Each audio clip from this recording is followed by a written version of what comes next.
Ah, hello, Kevin. Oh, hi, Mr. Belvedere.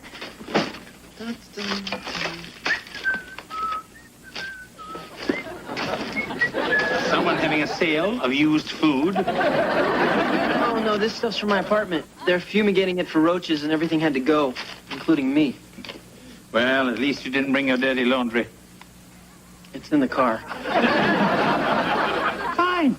Just toss in a box of Tide and push it in the river. Yeah, come on in, Carl. Hi, Kevin. Can I borrow your history notes?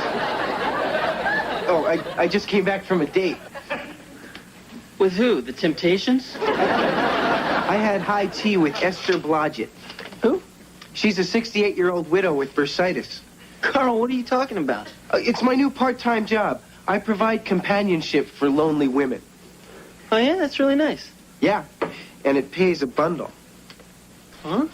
I'm a professional escort. Hey, you sure this is legal? Yeah, and the agency's always on the lookout for clean-cut, suave-looking guys like me. Oh, yeah? Yeah, so if you see any, give me a call. Is there something interesting on the news? No, we're looking for Dad. But he's gone to Russia. We're watching a protest march in Moscow. Now we know he's arrived. I think it's really neat. I mean, my father's a sportscaster in this cultural exchange program. Yeah, but I don't get it. I mean, Pittsburgh sent them Dad, and all we got was a dancing bear. Sounds like a fair trade to me. I can't believe this. Heating bill, $670. Electric bill, $510. And they sent us a loan application with the phone bill. It's just horrible. We're going to have to cut back on expenses. You could fire my violin teacher. I could cut back on liquor and cigarettes. Very funny. No, we're just going to have to start by cutting back on unnecessary expenses, like all this junk food. Oh, please, Mrs. Owens. Let's not panic. But we have to do something. Do you have any ideas, Mr. Belvedere? Oh, many. But it would involve a good deal of sacrifice. And I don't think you're up to it. Says who? Yeah. Well, if you're so determined, I think I could implement a few energy-saving measures for the house. Wonderful. When do we start?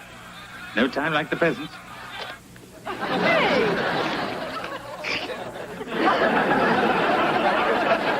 I tried, but there's a padlock on the thermostat. Nice touch, don't you think?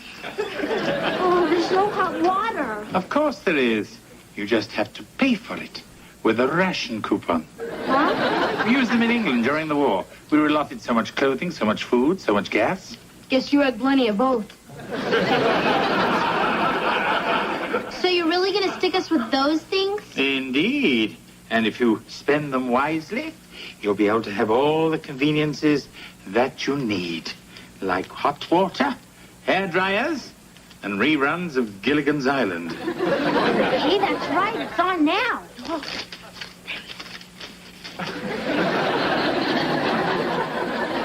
You're gonna be great, buddy. I can tell you're a natural.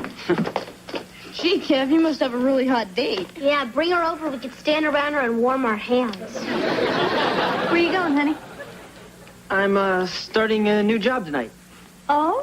So, what exactly is your new job, Kevin? Well, I'm in what you might call a service industry. Yeah, he sort of gets dressed up and provides a service. Like a doctor? More like a babysitter. What? Mom, I'm an escort. You mean those people that women pay to go out with them? Yeah. Oh, wow, my brother's a hooker. I can assure you, Mrs. Owens, Kevin is a highly trained Ed's Affordable Escorts professional. There's absolutely no hanky-panky involved. Oh, gee, Kevin, I don't know about this. I don't like it at all. But, you're old enough to make your own decisions. Thanks, Mom. Regardless of how your mother feels. Come along, children.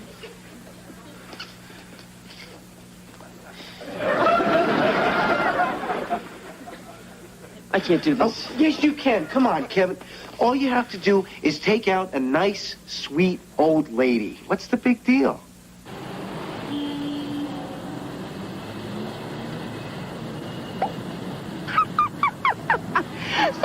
to my ex. I says, Lou, the minute the ink is dry in the divorce settlement, I'm jumping the first set of young bones that gets in my way.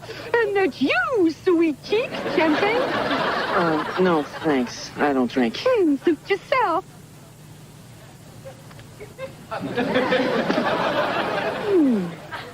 Excuse me, can you drop me off at the next corner? I live there. At the sewage treatment plant. I'm a student. The rent's cheap. Okay, I'll drop you. After one more turn around the city. Hey, it's freezing in here. Yeah, well, it's gonna warm up pretty quick. What's the matter? I thought you said I'd get a sweet old lady. Didn't you? Hardly. I got this crazy sex bot who cornered me in a limo and wouldn't take her hands off me. I'm shocked. What's her number? Carl, this isn't funny. I've got a Corinthian leather rash you wouldn't believe. I've had it. Kevin, I'm disappointed in you. One bad experience and you quit? I thought you were a professional. Huh? How do you ever expect to get anywhere in life? When the going gets tough, the tough get going. You want something, don't you? All you have to do is take a sweet old lady out on the town. No way. Oh, come on. It's an emergency. Oh? What's her name? Claudette. You mean that French exchange student? From France? Oui. Forget it. Oh, I could introduce you to her American cousin, Fifi Lipschitz.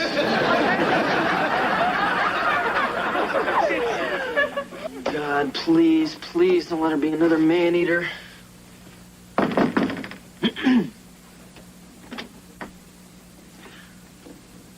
Thank you. Hi, Kevin, I'm your date. Oh, I'm Florence. Is something the matter? But I was expecting someone a little bit older. Oh. Well, these are for you. Oh, well, thank you. So, where are we off to this evening? Well, that depends. Have you ever heard of Tex Beneke? Oh, yeah, I know him. Shortstop for the Red Sox, right? Oh, okay. Can you do the jitterbug? No, but I have a nervous tick. Oh, dear. I did ask specifically for someone who could dance. I just knew this escort thing wouldn't work. It is the last time I'm going to get a date out of the Yellow Pages. Hey, come on, wait a minute. If it means anything, I was the hokey pokey champ in the 3rd grade. Well, I already had the tickets. And it sure beats sitting at home watching the Golden Girls. So what do you say we give it a shot? Let's go, pal. I tick a ticky tick, a tick a ticky tock, a tick a tick. Hey, kid, don't poop out on me now. Hey, it's just one this dance trophy up 3 flights of stairs. I'm the one who threw you over my shoulder to get it. I haven't won a dance trophy since Atlantic City, 1945. My husband and I danced all night, and then we got married at sunrise. Boy, it sounds like you two had a lot of fun. Oh, we really did. I still miss him. Say, how about a cup of coffee for the road? Oh, I wish I could, but I've got an early class. Oh. I should go. Well, haven't you forgotten something? What? Your fee. Oh, yeah. I forgot all about that. Here you go. And keep the change. Thanks. Here. You know, I had such a good time tonight. I feel kind of strange taking this. Hey, Count Basie's band's coming to town next week. Are you up to learning the Lindy? You bet. Mr. Belvedere, what happened to the telephone? Right here. A payphone? How am I supposed to call Angela? Try collect. Forget it, I'll just drive to her house. Oh, Heather. You've used up all your gas coupons. Get it?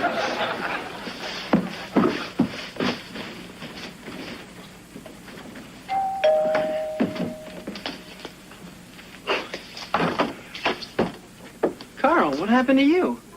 The sweet old lady I went out with last night wasn't sweet, wasn't old, and at about 10 o'clock I found out he wasn't a lady.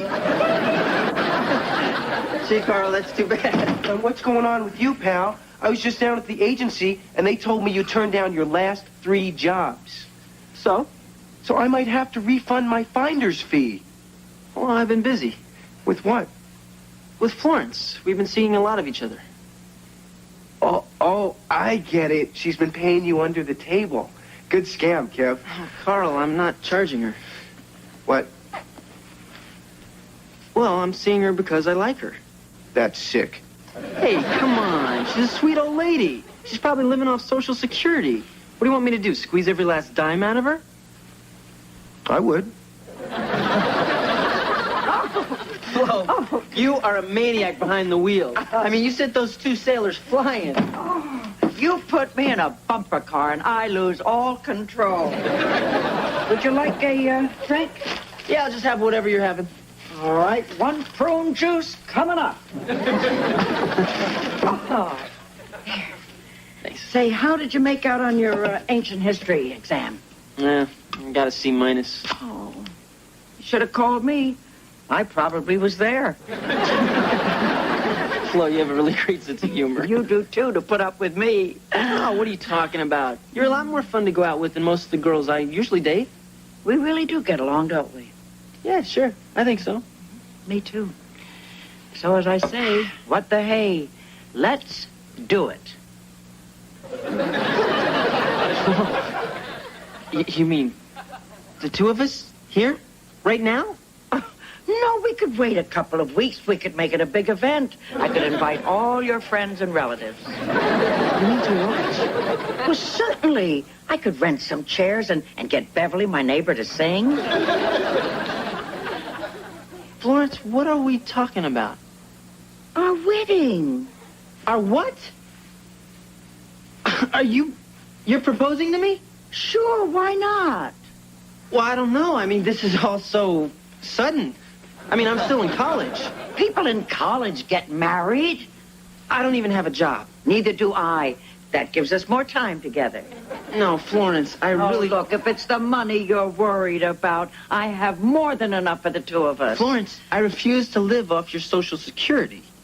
Who's talking about Social Security? I have $7 million in the bank.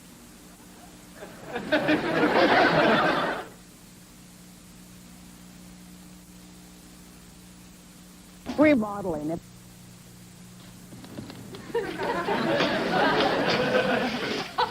Why are you all out here? It's freezing. It's warmer out here than it is in there. This stuff sure doesn't throw much heat. What are you burning, anyway? Your immigration papers.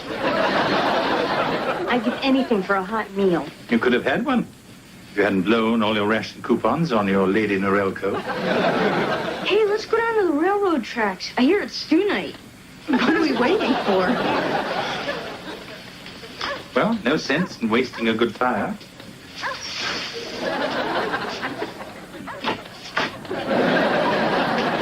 Ah, hello, Kevin. Care to join me? No, thanks. Mr. Belvedere, Hmm? what do you think about marrying an older woman? If the Queen Mother asked me, I might consider it. It's talking about me. I was afraid of that. See, I met this really nice lady, Florence. We've been getting along great, and she asked me to marry her. How old is this very nice lady? 65. Kevin, why would you even consider marrying a 65-year-old woman? Because she loves me. And she has $7 million that she wants to leave all to me. Will you be needing a housekeeper? This is serious, Mr. Belvedere. Look, Kevin, answer me one question. If Florence didn't have all that money, would you still want to marry her? Good night, Kevin.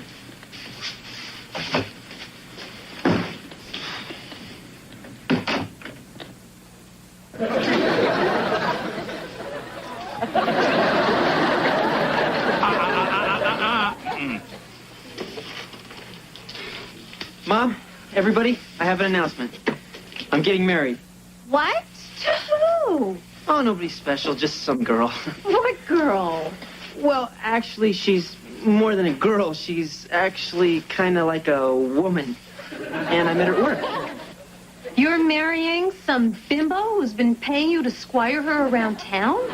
Gee, Kev, you must have squired her pretty good. Hey, look, guys. Hey, don't hey, look, guys. Me, mister. I saw The Graduate. I know all about these sex-crazed, middle-aged women trying to get their hooks into innocent young boys? Mom, I can just see her. She probably wears 4 tons of jewelry and 2 inches of makeup. it's not like I that. want to meet this woman tonight. Here, face to face. Oh, this is like being at the equator. Yeah, it must be almost 65 degrees in here. Get too comfortable.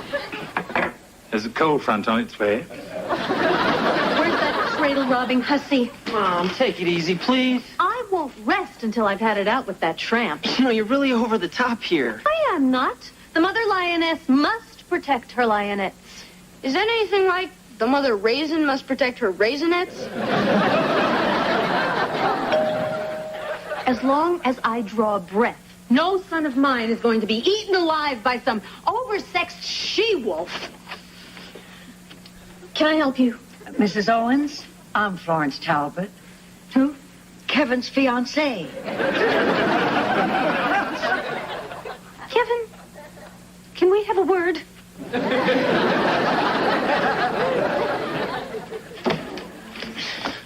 All right, young man, what is going on? What do you mean? Just exactly how old is your fiancé? 65 and a half? Do you think this is funny? Why didn't you tell me this before? Mom, I tried. Anyway, would it have made any difference? All right, Kevin. Let's try to discuss this reasonably. Okay. You think you want to marry this Florence person. Just tell me why. She loves me. Oh, come on, Kevin. The woman is 3 times your age. There's got to be more to it than that. Maybe.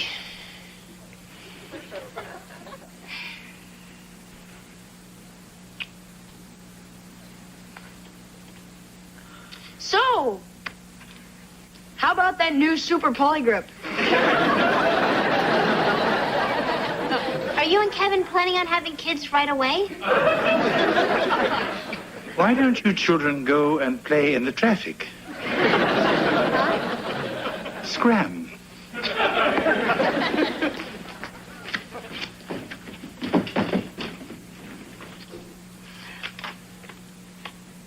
What do you think they're talking about in there?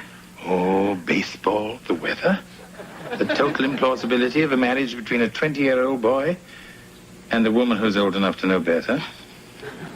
You don't mince words, do you? Not where Kevin is concerned. You know, it occurs to me that I really didn't think this thing through. Well, if it's any consolation to you, I don't think Kevin did either. Look, Kevin, I'm sure that Florence is a very nice person, but she's nearly 70 years old. You've got your whole life in front of you. What about your future? What future? I mean, let's face it, Mom. I'm an ordinary guy. I studied my butt off at school, and I still have a C average. So?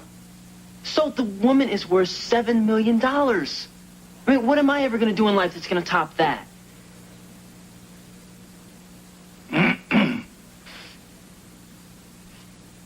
Florence.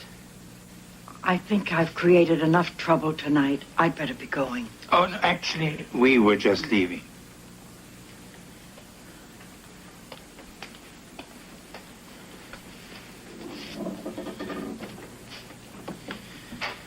Well, I guess that sounded pretty awful. Oh, that's all right. I've always admired your honesty. You're not much of a dancer, but you are honest. Thing is, I really do like you. I don't know what happened. You know, I remember something my husband said years ago, just before he died. He said, Flo, you're going to be a rich lady. And after I'm gone, I want you to go out and buy yourself something nice. I guess that's what I tried to do. Thanks.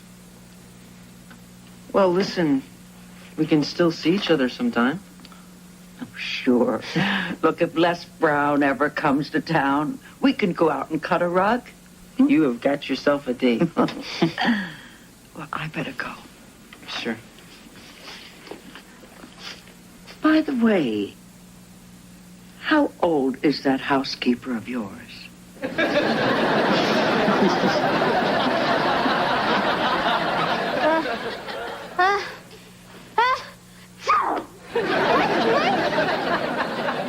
It's here, everybody. The heating bill's finally here. Oh, great. Let's see if all this misery is paid off.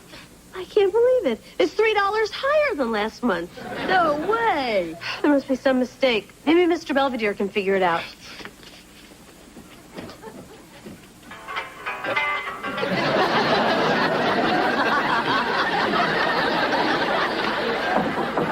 Mr. Belvedere! Mr. Belvedere, open up! Mr. Belvedere! You cheater! Hello. My time.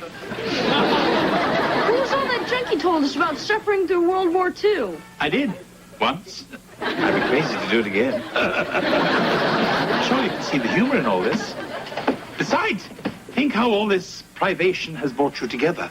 Perhaps I better go and see if George needs a little company in Red Square. Dusk for Dunning.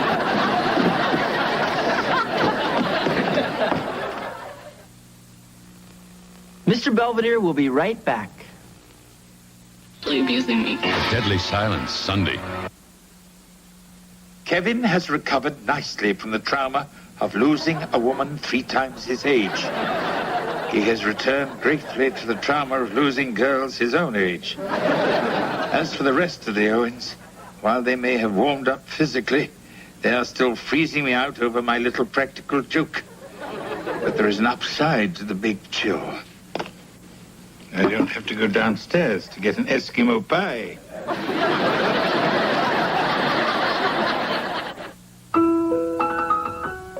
I'm Ted Koppel. Later on Nightline, it's Charlie Chaplin's 100th birthday this Sunday, and there'll be special commemorations around the world. We'll celebrate tonight. Tuesday at 8, Samantha and Mona plan a night on the town to drown their boyfriend blues on Who's the Boss. Then little brother Kevin comes to the rescue of his big sister on the one.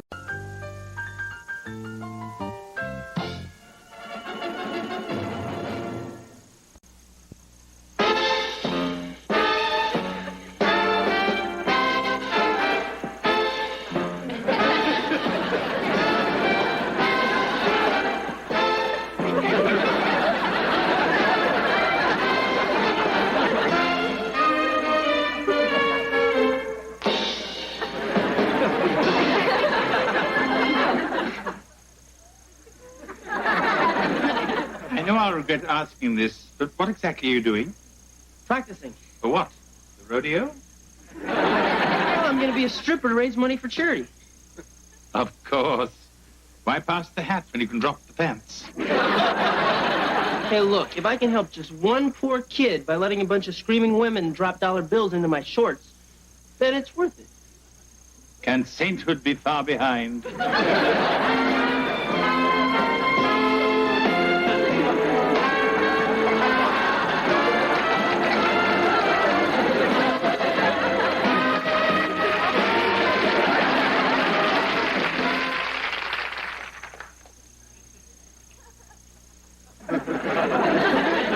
For Salisbury steak, anyone? I'm still chewing this piece. It's not too tough, is it? Not if you're Jaws. Go ahead. Make fun. I'm in court all day trying to nail a slumlord. Then I rush home because it's Mr. Belvedere's day off, and I want my children to have a nice hot meal. And this is the thanks I get. Come on, Mom. Finish it, man. Really. Right? Right. Yeah, right. And besides, I wanted to go on a diet anyway. Excuse me.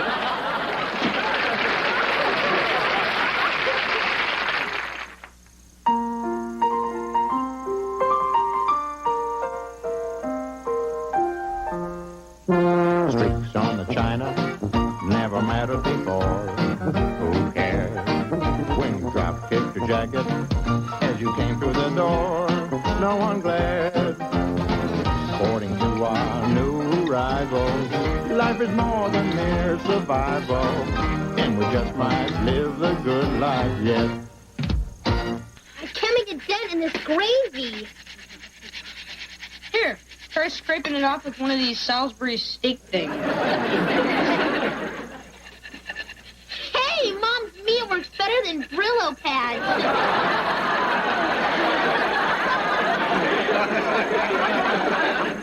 Nice going, Hez. Oh, it was your stupid idea. Hey, come on. You know, we all make fun of Mom's cooking, but it wouldn't hurt to give her a compliment once in a while. You mean lie? Well, it's not lying. It's called being tactful. You mean like if I told you you're smart and beautiful? No, that would be lying. Real funny, Cap. All right, look, Dad's away in Russia and Mom's lonely. I think we should try and be extra nice to her, okay? Okay. Great. Now let's be extra nice to ourselves and go get a pizza.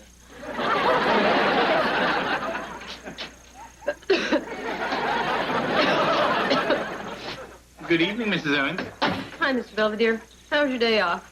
Oh, very pleasant. But then again, it always is without Wesley. Mr. Belvedere, how would you feel if the kids couldn't get their teeth through your thighs?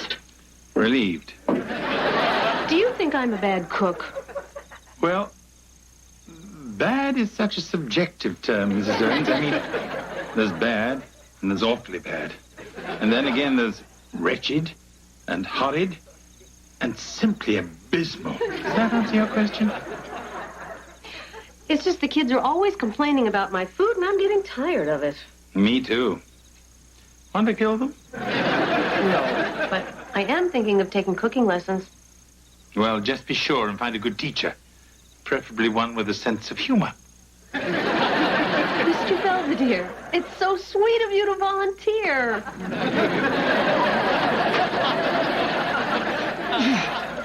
Mr. Belvedere, you're my trainer. Talk to me.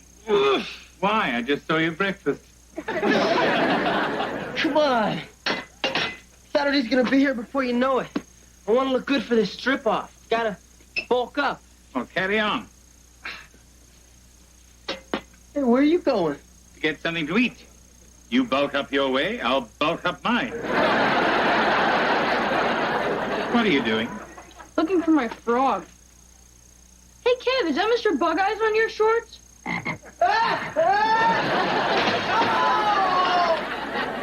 I suppose it was. For our first lesson, I thought we'd start with something foolproof. Good old Yankee pot roast. Oh, that's easy. You just take a hunk of meat, throw it in a pot, dump in a box of salt, and boil everything till the water's all gone. My grandmother's recipe. Ah, then it is hereditary. So, perhaps we should start with something even more basic. Oh, okay. Like spaghetti. Sure. Meet Chef Boyardee. Kevin, what happened? Mr. Bug-Eyes made me sprain my wrist. Wait till I get my good hand on him.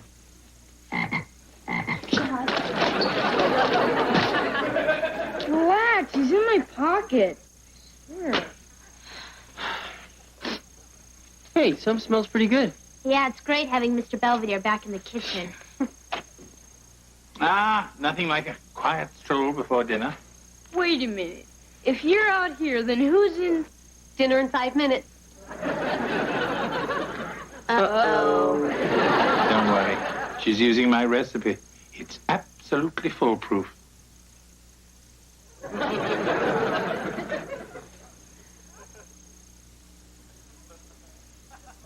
So how is it? Mom, what'd you do to this meat? I mean, to make it so tangy. Oh, Mr. Belvedere gave me a few tips, like adding a bunch of beef bouillon cubes. Mrs. Owens, I distinctly remember telling you to add only 2 cubes. I know, but after you left, I got to thinking that if 2 would make it good, then 12 would make it fantastic. Right you are, Mom. That sounds like the smoke alarm. Oh, good. The rolls must be ready.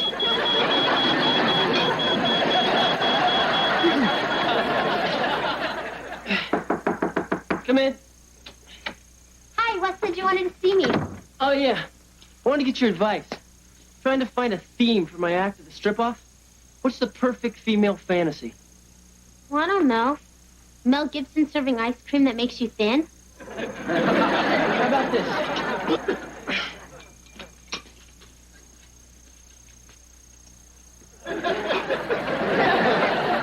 You're gonna be an FTD florist? No, I'm a Roman gladiator. Well, good luck, Spartacus. Spartacus didn't wear a shirt.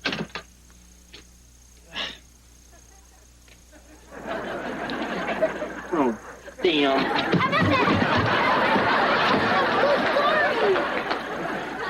Mrs. Owens, I see you started without me. Yeah, but the way everyone raved about my dinner last night, I think I'm finally getting some confidence. Well, don't. Move ahead. Too quickly, I mean. Oh, we're having lasagna tonight. Oh. Ooh. Ooh. What did you put in this sauce? Oh, little of this, little of that. I like to be creative. Mm-hmm. Then you should join a ceramics class. Oh, you. Now, it says to add a pinch of oregano to the meatball mixture. Gosh, that hardly seems like enough. Wait! There's something we need. What? Spanish basil. Well, where do we get that? Spain. Well, maybe I can find some at the market. Splendid idea. All right. I'll be right back. Mm-hmm. You keep an eye on everything. Mm-hmm. That should buy me some time.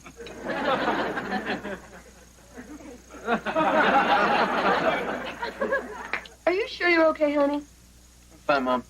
I mean, I still have some vision in one eye. I said I was sorry. Well, I baked you something that's going to make you feel a lot better. Your favorite, pineapple upside-down cake. You can bring it in, Mr. Belvedere. All right, Mrs. Owens.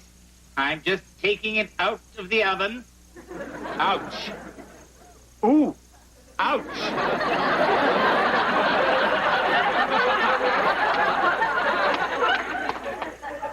It's too good. She'll never believe it.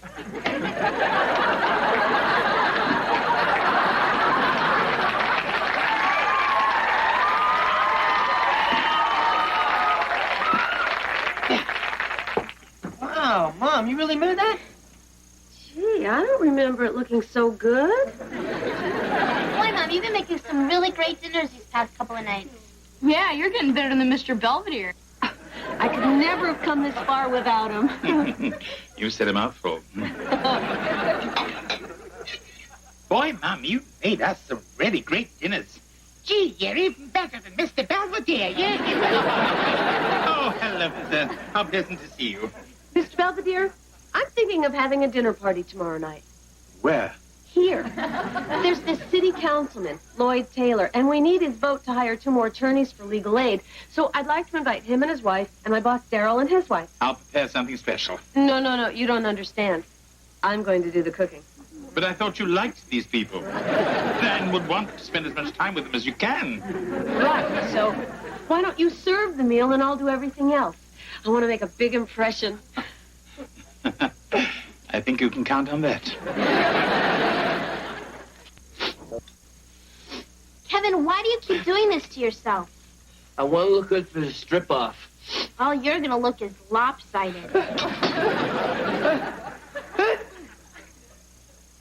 Uh-oh. My tooth fell out.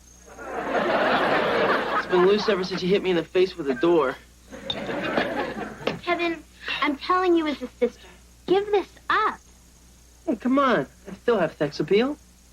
To who, Leon Spinks? Hey, look, this is for charity. Besides, there might be a great-looking nurse in the audience. Anyway, nothing is going to keep me off that stage tonight. And my tooth! Oh, my God!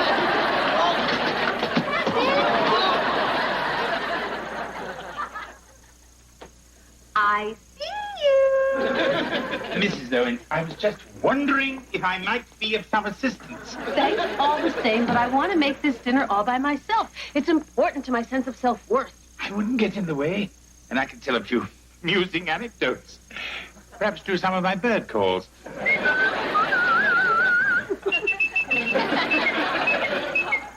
Mr. Belvedere, guess where I just found Mr. Bug Eyes? He was in your closet trying to hit on one of your lizard skin shoes. Wesley, I'm in trouble. Oh, boy, what'd you do? I've been doctoring up every one of your mother's meals behind her back. You mean Mom still can't cook? Bingo. And we've got guests coming in a few hours. I've just got to get in the kitchen. I know. I'll call her from a payphone, tell her I ran away, and I won't come back unless she comes and gets me. That might work. Then again, she might break open the champagne. Hey. I got it. She's got to go upstairs and dress. When she does that, I'll need your help.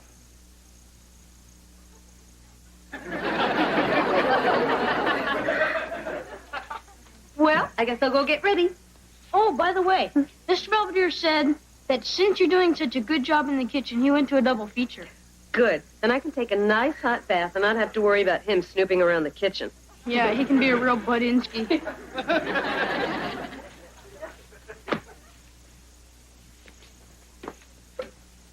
All clear. How did I do? You think I fooled her?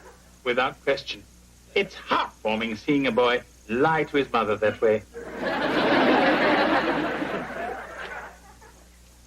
Well, that's it. There's nothing more I can do. Let us hope not. I mean, I've done enough already. That's them. I'll get it. Good evening. Please come in. Good evening. My, what a lovely home. Isn't it lovely, Evelyn? Yes, dear, it's lovely. Oh, thank you, Councilman Taylor, Mrs. Taylor. This is our housekeeper, Mr. Belvedere. Housekeeper? How much are we paying you legal aid lawyers, huh? Hey, haven't I seen you at Arnie's big and fat store? Yes, weren't you the one they were trying to pry out of the dressing room? Mr. Belvedere, this is my boss, Darrell Manning, and his wife, Paula. Hi, good evening. Please sit down. Ah, where's Mr. Owens? Oh, George won't be able to join us. He's on an exchange program to the Soviet Union. You mean after all this time, I won't get to meet George Owens in the flesh? Paula's a big fan of his. She never misses his sports reports. I like to tape them and watch them later when I'm alone. Salmon pate, anyone? Great, I am starving, and we'd better get to it before this guy does, huh? So the mayor says, but Councilman Taylor, it will never work. And I say, why? Because it makes sense. I never grow tired of that story. Fresh rolls, anyone? Love some, yeah. Marcia, dear, you have got to give Evelyn the recipe. Oh, yes, the councilman loves rolls. I can see that. Councilman Taylor, about our request to expand our staff at legal aid. Sir, as it stands now, there's a 2-week waiting period to see an attorney, and it's only getting worse. Well, you know, your plight reminds me of the police shortage in '79. When George gets home, do you ever peel off his shirt and rub those big, broad shoulders with warm oil? Paula. There we go, Kev. Just one step at a time. Kevin! Mom, this is not my idea, but Kevin seems to be a few sandwiches short of the picnic. I wanted to come down here and show everyone his costume for the strip-off. What do you think? His mouth is still numb from the Novocaine the dentist gave him. I'm a Trojan. He's a Trojan. Apparently the one who fell off his horse. Well, nice to meet you. Goodbye, Kevin. Break a leg. And a handsome family you have. Mr. Belvedere, I gotta talk to you. Oh, honey, come here. This is our youngest, Wesley. Well, young man, what do you want to be when you grow up? I don't know. Mr. Belvedere always says I'll either end up in prison or politics. Why not both? Mr. Belvedere, we have to talk. Please excuse us. Don't eat that stuff. Why not? Salmon pate is the only edible thing your mother made. Mr. Bug Eyes ate some, and look what it did to him. Oh, dear. That's stuff must be rotten or something. Oh, not necessarily. I'm sorry about your frog, of course. But that doesn't mean it'll hurt people. Does it? I don't know. Guess we'll find out if everybody drops dead. Where's the first aid manual? It's over here. Check under food poisoning. Okay, here it is. Food poisoning is caused by bacterial toxins. It says to induce vomiting with 1 tablespoon of syrup of ipecac. You used the last bottle after one of your mother's meatloaves. Well, there's nothing to it. I should just have to go out there and tell everyone your mother's poisoned them. No! This dinner's important to Mom. She's trying to make a good impression. Yes, I suppose you're right. So what are we going to do? Wesley, I never thought I'd say this, but let's go and make everyone sick.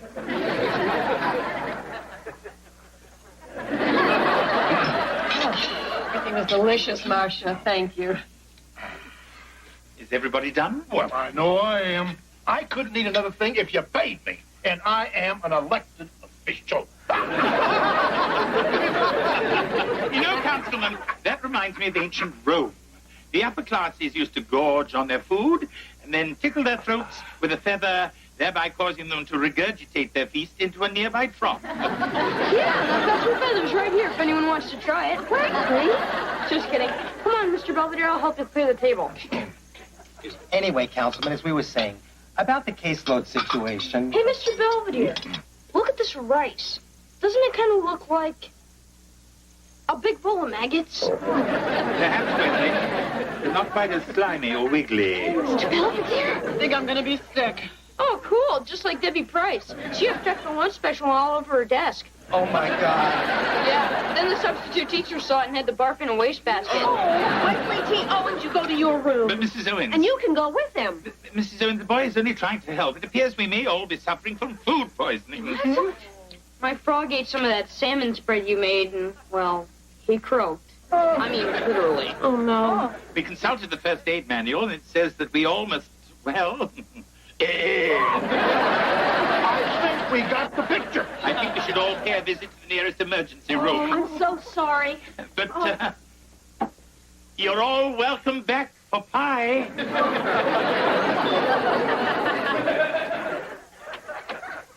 I've never been so humiliated in my life. From now on, you do all the cooking, Mr. Belvedere. It wasn't a total loss, Mrs. Owens.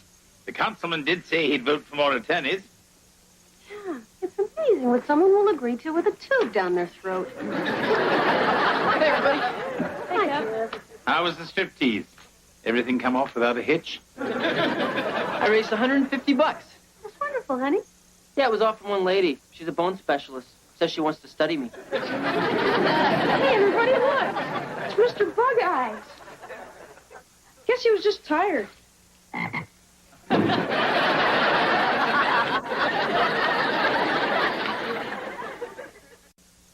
Mrs. Owens tells me that both new attorneys at Legal Aid are working out very well, and that they were the only ones brave enough to sample the plate of cookies she made. As for Kevin, the strip-off for charity was so successful that they're having another one this weekend. Kevin cannot attend on the advice of his bone specialist. He is sending a proxy. Ladies, you ain't seen nothing yet.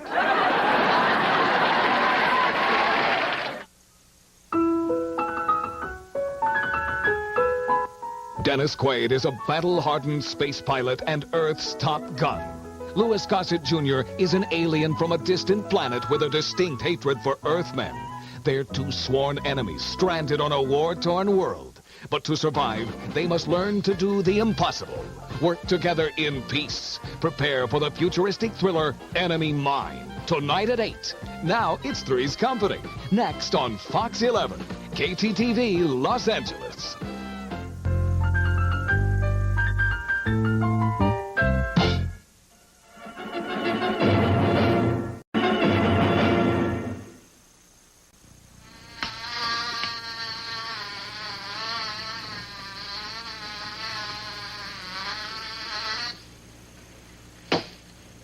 Oops. So you're sure you're not mad at me? Look, I'm not mad at you, okay? Okay. Goodbye, Mr. Goldbladder. I'm so mad at her. She stole the topic that I picked out for my sociology report. What was the topic? Is intelligence learned or inherited? In Angela's case, neither. I couldn't believe it. I went up to Mr. Boyer after class to okay that topic, and Angela just sort of stood there and batted her eyelashes and said, gee, that sounds really interesting. And you know what? He gave it to her. You know why? Because she's blonde.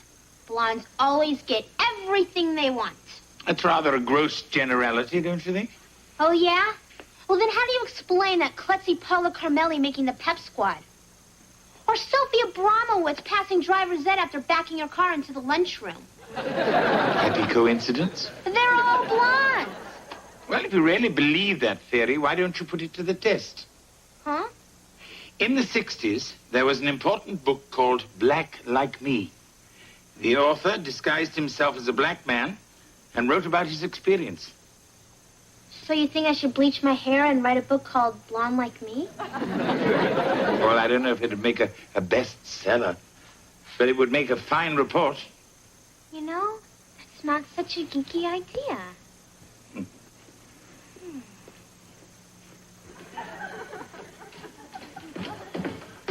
Hey, Wes, what you doing? Making a list of chores. Mom and Dad want me to keep busy while they're gone for the weekend. Oh, yeah? So what'd you come up with? Well, I'm gonna clean up the closets and run them out as makeout rooms. Aren't you forgetting something? I'll be here all weekend. We're leaving. Oh, have a wonderful time. We will. Just think. Tonight, George and I will be front row center as the curtain goes up on the new Odd Couple. I hear the two chimps they've got are just wonderful. Well, come on, Mark. Better hurry if we want to make the train. Train? I thought we were flying. Well, I figured we'd take the scenic route. Through New Jersey at night? They say that's the best time. Yeah. Look, let's just go to the airport. I'm sure we can catch a flight. Forget it. I'm not going. George, what's wrong? You want to know what's wrong? I'll tell you what's wrong. I'm afraid to fly. There, you happy?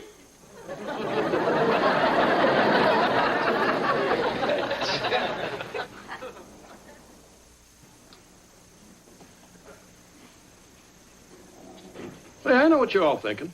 I'm a big chicken, okay? Hey, Dad, I don't get it. I mean, you used to fly all the time. Yeah, I know. I used to close my eyes and pretend I was on a bus. You know, honey, you're a lot safer in the air than you are on the road. Yeah, and those airline pilots have a lot of experience, Dad. Some of them are even older than Mr. Belvedere. Right, and it's amazing how those big planes that weigh tons and tons actually get up in the air. And stay up there, too. Thank you, Sky King.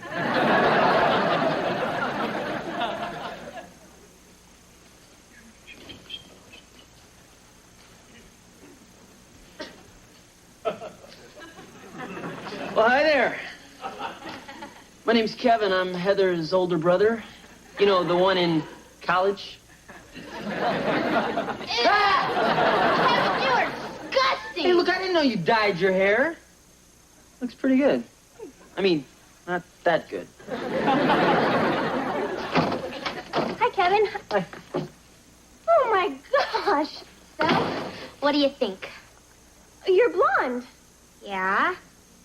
But I'm supposed to be the blonde. I mean, it's like our identity. When you think of me, you think blonde. When you think of you think mud. Mud? Or whatever color your hair used to be. It was tawny brown. This is to get back at me for yesterday, isn't it? No, not exactly. Heather. Well, since you did sort of steal my topic, I had to come up with something else. So I figured I'd test this theory that being blonde has certain advantages. Look, it's only temporary, just until I turn in my report. Well, okay, as long as it's just for school. Okay. Still, you look like a bimbo. Thanks. Cough Coffee, tea, or me? Hey, Belvedere. Working on your tan? Nah, just looking at all those silver birds, knowing I'm never going to be on one. George, what really scares you about flying? The takeoff, the landing? Yeah, and everything in between. You know, what you have is a phobia, and every phobia can be conquered. Oh, yeah? Huh. I was hoping you'd ask me that.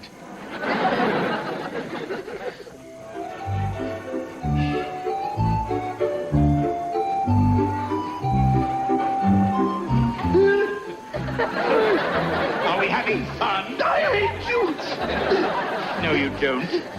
What you hate is loss of control. I lost that the first time we went over the top. You see, psychologically, the loss of control is at the root of your fear of flying. Why aren't we moving? Oh, we haven't stopped to let people off. Don't give me that. We haven't moved in 15 minutes. We're stuck. Help! George. Mommy, that man's scaring me. There, you proud of yourself? So, which one of you guys wants to go first? Are you crazy? I'm not getting on the ladder. It might be a while before we get this thing fixed. We'd prefer to stay. Oh, I get it. Yeah, you two make a real cute couple.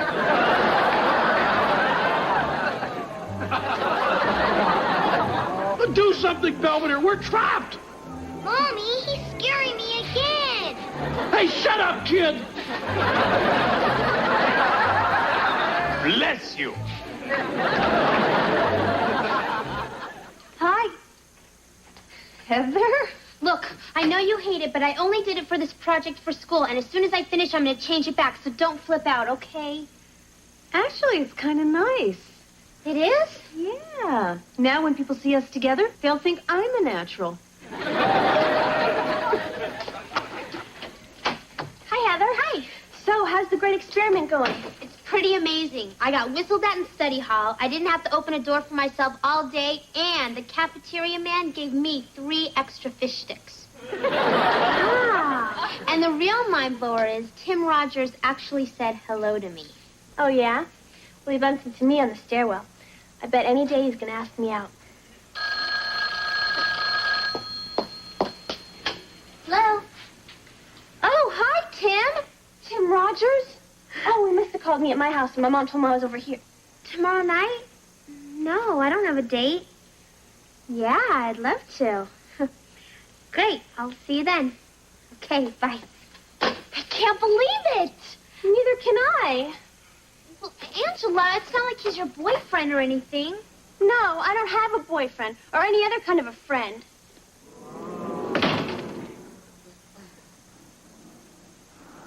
I'm on a bus. I'm on a bus. I'm on a bus. Don't worry, George. I'm sure very soon we'll have our feet planted firmly on the ground. Why is that helicopter flying so low? Hey, you 2 guys on the Ferris wheel. Us? Yeah, you. Grab the ladder. What ladder? Oh. I'm not getting on that thing. You suit yourself, George, but I'm not spending the rest of my life up here. Hey! Let go. Let go. Mayday. Let go. Mayday. Mayday.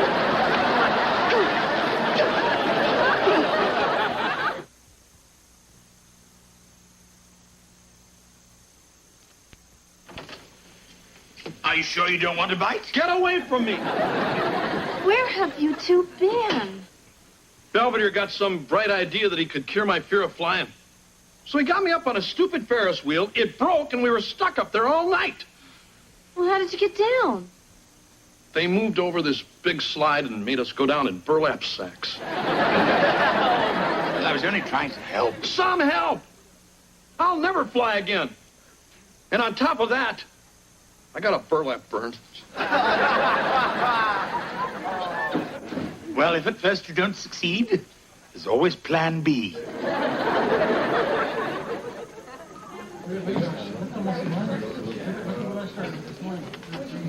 Hi, I'm home. Hello, George. Belvedere.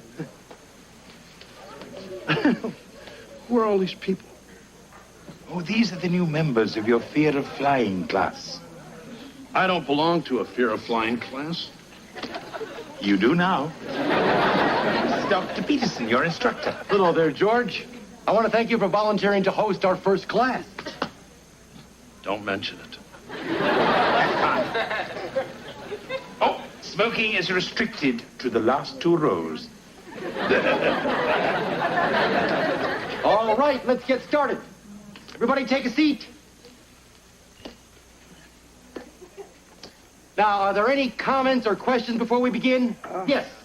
What do we do if we hear a strange noise? You know, like a wing falling off? That happened to me once. I was coming back from a nudist convention in Detroit. Just a moment. If this is going to be a scary story, I need to sit next to a strong, well-muscled man.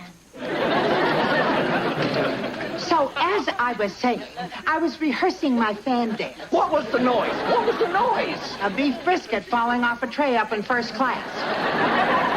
What kind of cockamamie story is that? Well, excuse me. And I hate your wallpaper. I'm still scared. People, settle down now, settle down. I know what you're going through. I have been there myself. Huh. You were afraid to fly? Not only was I afraid to fly, I was afraid of flies. And dogs. And umbrellas. And any yellow fruit. So how'd you beat it? Through a process we call desensitization. We talk about the experience that frightened you and then expose you to it bit by bit. Eventually, nothing phases you. In fact, today I am totally fearless. Here, stick this pen through my arm.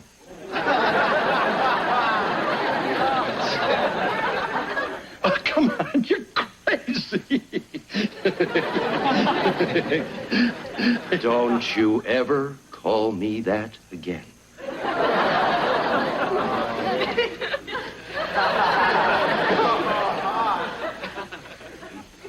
All right now.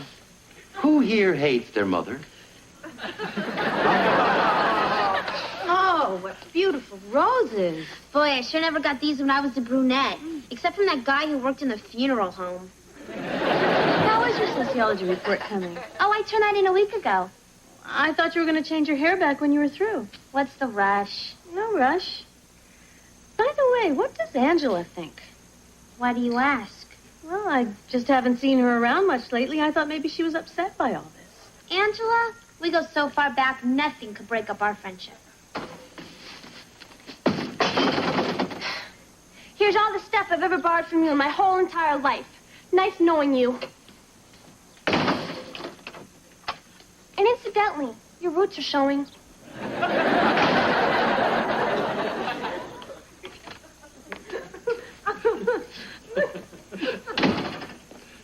Where have you two been?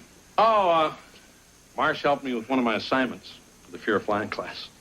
We parked at the end of the runway and watched the planes take off. Did you see any? All I know is the roar of the engines really made the earth move. Well, you've missed dinner. And I prepared all George's favorites in honor of his graduation flight tomorrow. Oh, meatloaf with ketchup, potato logs, and creamed corn. Uh-huh. Hey, thanks, big guy. I like it even better cold. You would. George, you really stuck it out in your class the past 2 weeks. And in honor of your courage, I got you a little something. Oh, wings. Mm-hmm. So, are you all ready for your graduation flight tomorrow? Ready? Are you kidding? You just watch me walk on that plane. Oh, God, Belvedere! Don't make me do this! Honestly, George, you've had 2 weeks to prepare for this flight. Welcome aboard. I'm Eva Schmidt, your flight attendant. Oh, we are nervous, aren't we? I'm okay. Why don't we have a seat? Everything's going to be fine. Well, you heard that. That's it. Hi, George. Want to share a blanket? I think you'll be more comfortable over here. Welcome aboard, ladies and gentlemen. This is Captain Blodgett. We'll be leaving the gate in approximately 2 minutes. Well, George, I think I have to go now. You sure you'll be all right? Aces! That's the spirit. Don't go, Picker! George, let go. Sit. Buckle up. No! Maybe you should stay. Perhaps I should. All right, George, you can let go. George! Miss Schmidt, please secure the cabin. Either of you guys have a cigarette? I just went through 8 packs in 12 minutes. Sorry. Oh, my gosh. We're moving. We are moving! Please. Dr. Peterson will not be joining us today. What? He had to have a pen removed from his arm. How are we supposed to get through this without Dr. Peterson? Oh, don't worry. You've got me now. So pay attention, Dummkopf. This is for your safety. Now, the exits are clearly marked. What if we lose power and the lights are out and it's pitch dark and we can't see them? Then what? I had that happen to me once. I was on my way back from visiting my sister Ruth. Sit down and buckle it up. Now, in the unlikely event of a water landing... I said unlikely. Your seat cushions will serve as your life vest. Leave them alone! Now, you'll find one of these in your seat back pockets in case you toss your cookies, which I'll be serving along with your favorite beverage. Now, are there any questions? Ladies and gentlemen, I'm sure you're all thinking of 1,000 things that could probably go wrong. But they probably won't. Trust me. Nice going, sport. Here, try your luck with the songbook. Ladies and gentlemen, today's flight will last approximately 30 minutes as we circle Pittsburgh at 18,000 feet. Flight attendant, prepare for departure. Well, George, how does it feel to have come this far?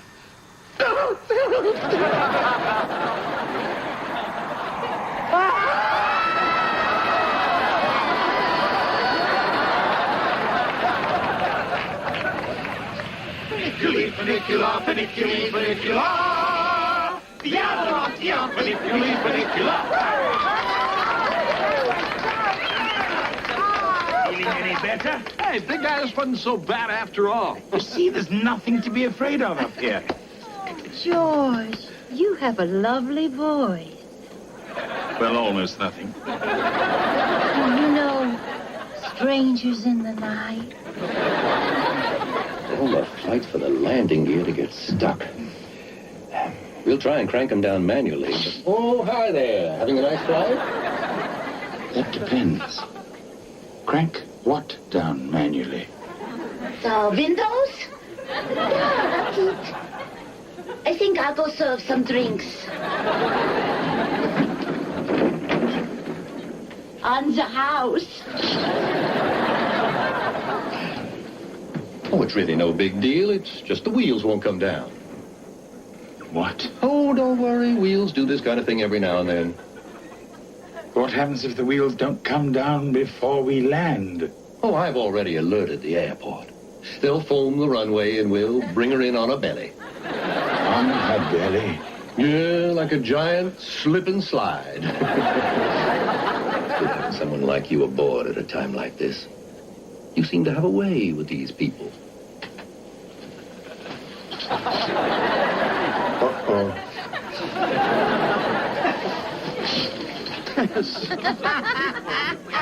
Hey, Lynn, how's about another song? Not unless it's nearer my God to thee. So anyway, it's a 3-2 count and the hammer's hitting. He gets a curveball and knocks it from here to Kingdom Come. Well, Kingdom Come, you know. heaven! Stop it! Hey, what's the matter, big guy? Are you okay? I'm fine. George, have I ever told you I consider you one of my best friends? What? George Owens, you are a good and decent man. You ain't been nipping at those little bottles, have you? Ladies and gentlemen, this is Captain Blodgett. Please return to your seats and buckle up in preparation for landing. We're going in, big guy.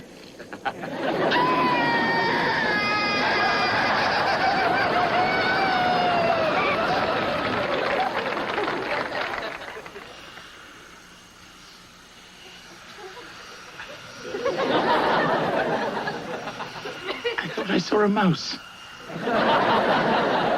Morning. My goodness, what happened to Blondie? Just wasn't me. After a while, I figured, what's the point? I am what I am, and that's all that I am. Mm-hmm. You and Popeye. Actually, the real you is very nice indeed. Thanks. I sure hope Angela still thinks so. I'm going over there now to tell her that friendship is more important than hair color.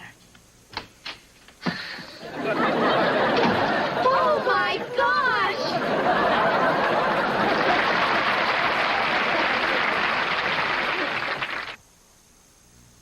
Mr. Belvedere will be right back. Heather's experiment in blondness has taught her that being blonde is not the be-all and end-all of existence. As for George, he and Mrs. Owens are winging their way to New York. George made a spectacular recovery from his fear of flying and graduated from his class with honors. Yes? Come on, Chicken Little. The class is waiting. I only hope I can do as well.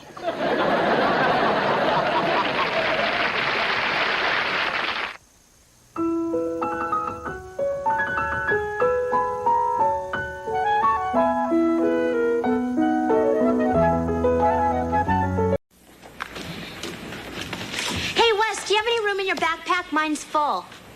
Heather, we're going camping to get away from it all, and you're taking it all with us. Well, I need all this stuff. All you need is a pair of shorts, a pair of jeans, and a mask so you don't scare the bears. Oh, haven't you gone yet?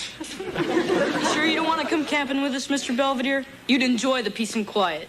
That's why I'm staying here. Hey, guys, you all set to leave?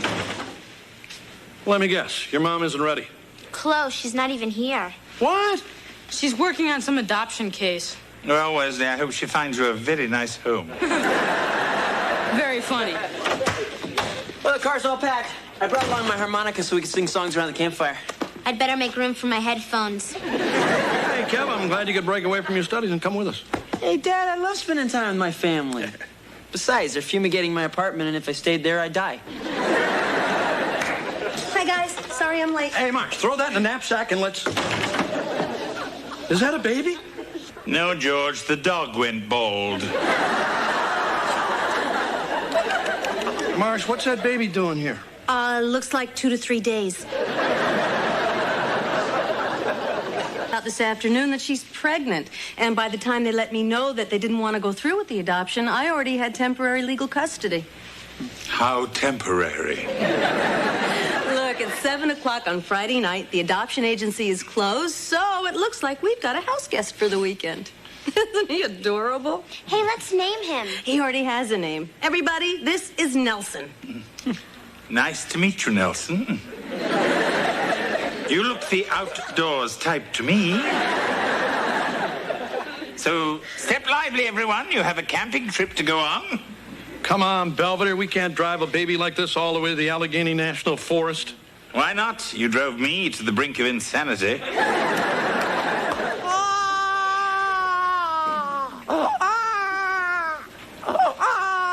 Hey, Marsh. It's 3 o'clock. I know, honey, but unfortunately, Nelson hasn't learned how to tell time yet. Well,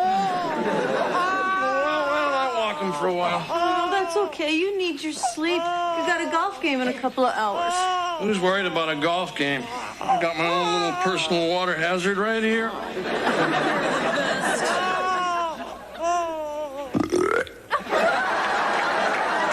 You must have had gas. That was me, Marsh. So, Nelson, did I ever tell you about the time Manny Sanguin was catching Kent Tekulve? Why doesn't anyone ever want to hear that story?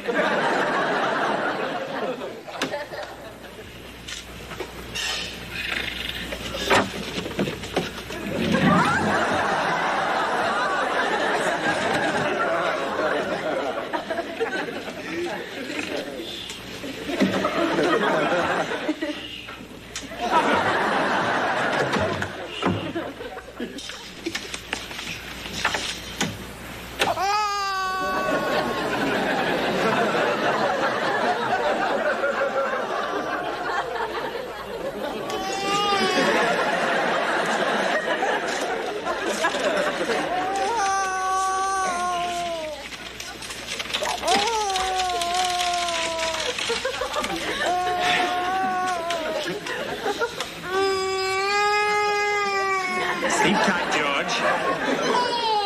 The same to you. Oh, I will. I'm going to a motel.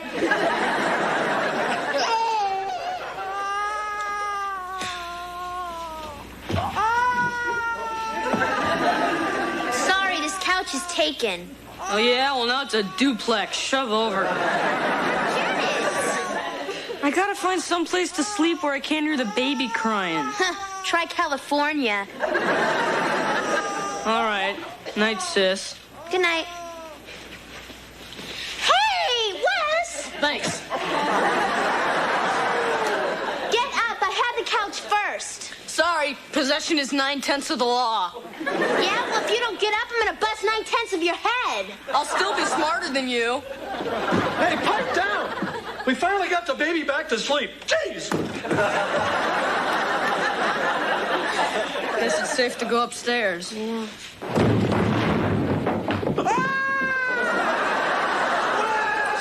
I'm gonna torch this crummy skateboard! Hey, morning, everybody. What's up, Miss Belvedere? What's up? My, you look chipper. Well, I got all caught up in sleep last night. I found a house to share. Why didn't you tell us? Hey, I was lucky the dog let me in. Wesley, you haven't eaten a thing. Where are you going? To school. To get some sleep. Well, listen, they're done fumigating my apartment. Heather, you want to ride to school? As long as they fumigated your car, too. Mrs. Owens, breakfast? Oh, no time. I have to get to the office. I have a lot of calls to make if I'm going to find a home for this precious little guy. Good luck. Same to you. You're leaving him with me? Yeah, just for a few hours. Now, if he whimpers, he's wet. If he screams, he's hungry. And if he gurgles, he wants a widow kissy wissy. You can remember all that? Mrs. Owens, I'll have you know, I raised 4 members of the royal family. I'm sure I can manage a little commoner like this for a few hours. My dear child, I have fed you, walked you, endured your impression of Mount St. Helens for 6 hours now. I have even given you a kissy wissy. What can I possibly do to make you go to sleep? Hi, Mr. Belvedere. Oh, is he a little wet? How can you tell? There, that's better. Did you miss me? I don't know about him, but I did. Did you have any luck finding him a home? Actually, I did find a couple that wants him. I'll break out the champagne. Silly man. Babies don't drink champagne, do they? They make their own bubbles. Marsh, what are you doing? It's after midnight. Oh, well, I had a few things on my mind, and the baby was a little fussy. Yeah, he looks fine to me. Well, he was having trouble sleeping. Well, if you're jiggling me like that, I would too. I guess I'm just worried about his future. Hey, you'll find him a good home.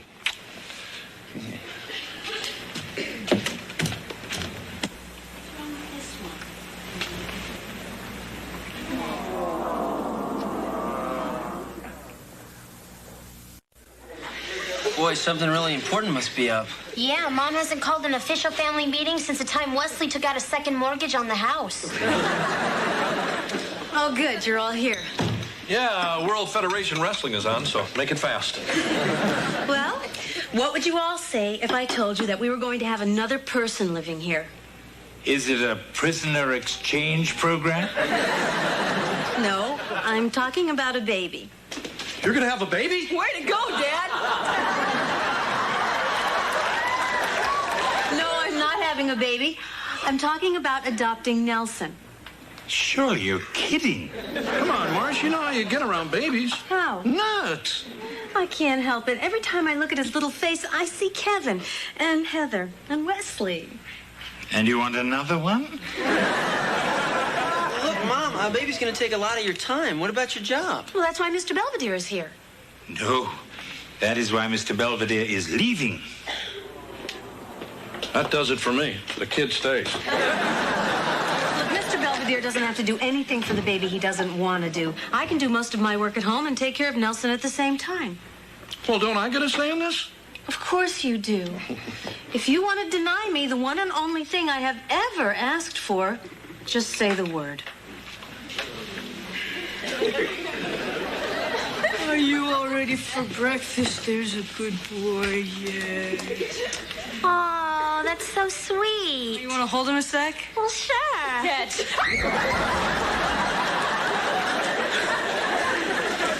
You didn't fool me for a second.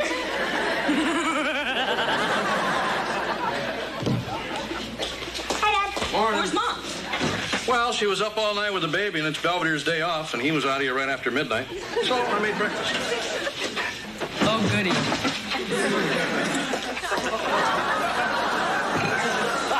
There you go.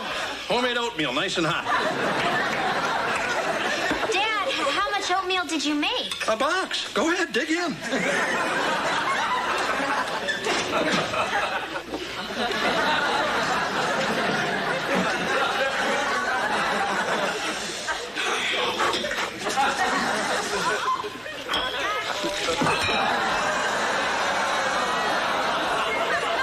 Give me your bowl, Heather.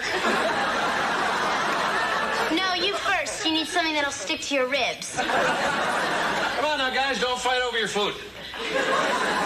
Dad's right, Heather. Come on, I'll buy you a breakfast burrito. You're on. Hey, aren't you going to finish your oatmeal? Hang on to it, Dad. We can use it to patch the driveway. Thanks for letting me sleep in, George. Hey, no sweat. So, how's the colic kid? Oh, he's catching a nap. Keeping me on my feet all night really wore him out. Oh, you going to take it easy today? I can't. I have to finish writing 3 briefs, make a long-distance conference call, and help a client reorganize her estate. Don't forget to mow the lawn. See ya. Bye.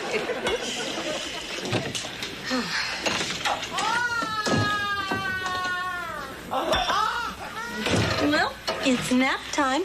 I sure wish I could join you.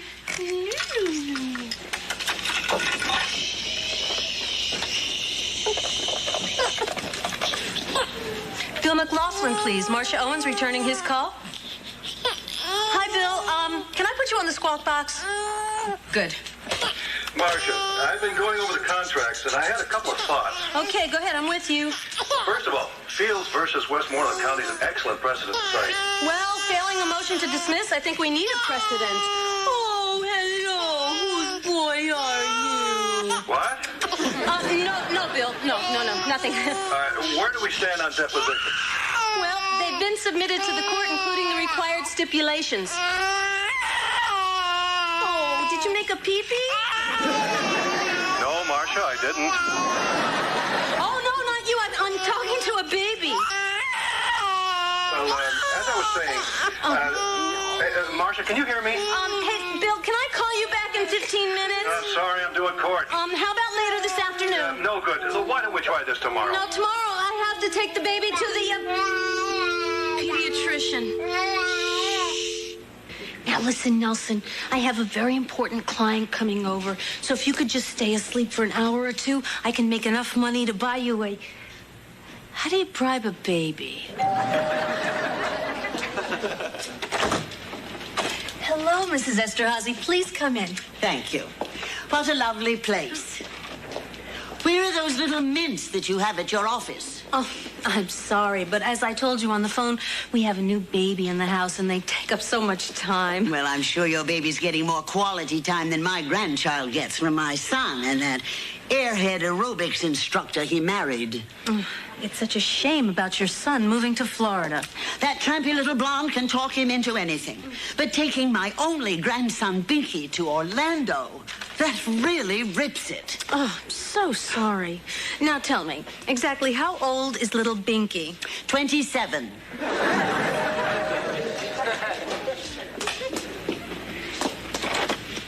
Hi, I'm Stan from the Beaver County Cable Company. Oh, I'm sorry. I didn't know you had a hangover. Hangover? I have a sleeping baby. And a paying client. Can we get on with this? Oh, certainly, Mrs. Esterhazy. I'll be right with you. I didn't place an order for cable. Well, I got the purchase order right here. It's signed by Wesley T. Owens. What? Marcia, there are any number of competent attorneys that could change my will. And I'd get mints. I'm coming, Mrs. Esterhazy. As you can see, this is not a good time. It's $25 for the house call. If you want me to come back, it's another $25. It's up to you. All right, look, do what you have to do, but just do it quietly. Okay, thank you. Listen, you bleach blonde little tramp. I beg your pardon. I'm cutting you and my worthless son out of my will unless you leave Binky with me. I'm with my attorney right now. Hello? That's her. And she's even more ruthless than she sounds. Stop that. You'll wake the baby. Oh, Nelson, no, not now. Will you quiet that child? This is a long-distance call. But it's my phone. Hello? Hello? It went dead. Looks like I cut the phone line. But I need my phone. I work out of the house. Not with this client. Oh, Mrs. Esterhazy, please, can't we reschedule? How about tomorrow? By that time, Binky could be strapped to a teacup in Disney World.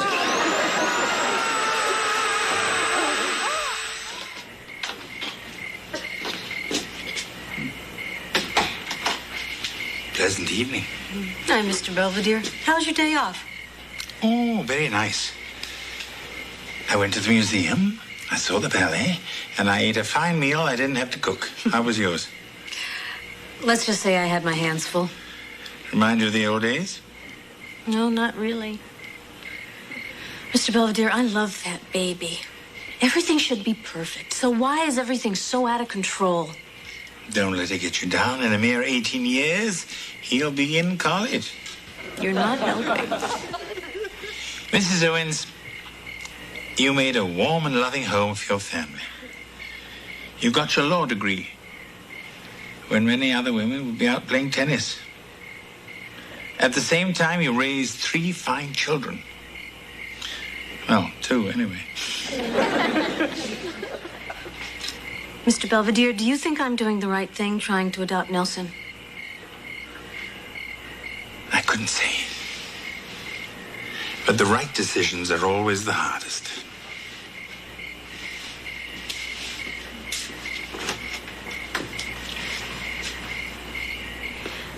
You're probably wondering why I called another family meeting.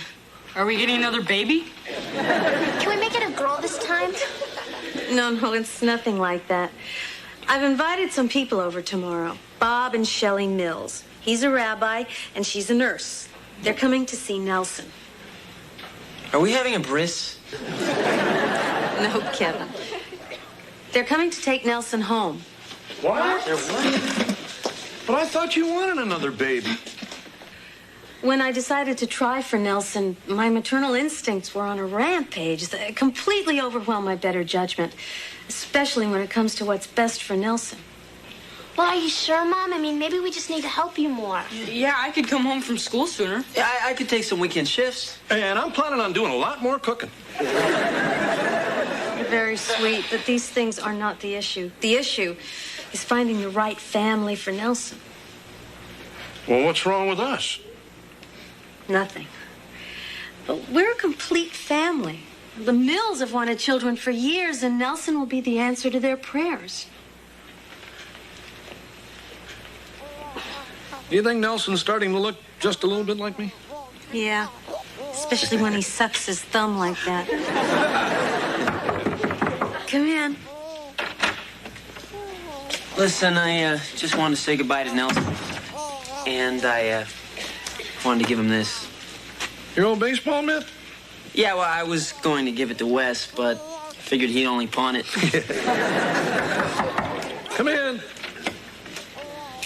Just in case I don't see Nelson in the morning, I wanted to say goodbye and give him this. Your blow dryer? In case he grows up to be an anchorman. Hey, what's going on? We're kind of saying goodbye to Nelson. Oh, yeah, I'm really gonna miss the little dude. Of course, I never had to change him. Good night, all. Hey, big guy. Aren't you going to say goodbye to the little guy? He doesn't react well to me. Besides, I hate goodbyes. Good night.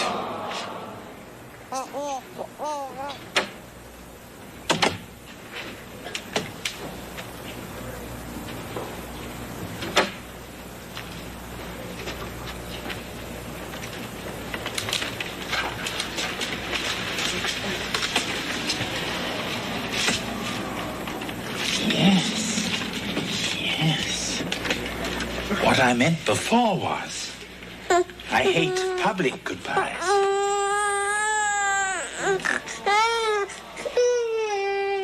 There. Nelson's departure has left us all a little sad. Mrs. Owens was particularly hard hit, especially after Heather tried to comfort her by promising she'd have grandchildren in a few short years. In all candor, even I was bitten by the baby bug, to an extent that I was reluctant to admit. Ah, well, one must take comfort where one can find it.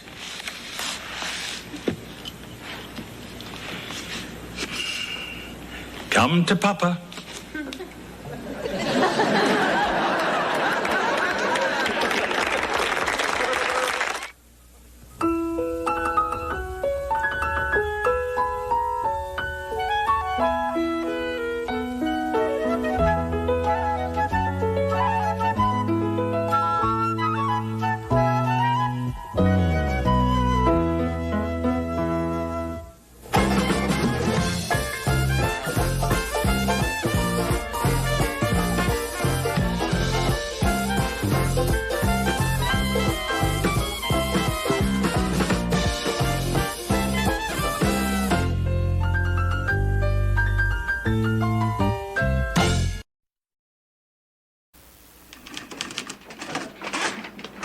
Good morning, George. Yeah. You're up awfully early. Not now. I got to finish this story. I think someone left it until the last minute. How do you spell urinalysis? I beg your pardon? Come on, I'm doing a story on ball players and drug testing. And I'm in a hurry. Oh, perhaps you should use a shorter word. They won't let me. Well, I'm sure you'll get it done in time. You always do.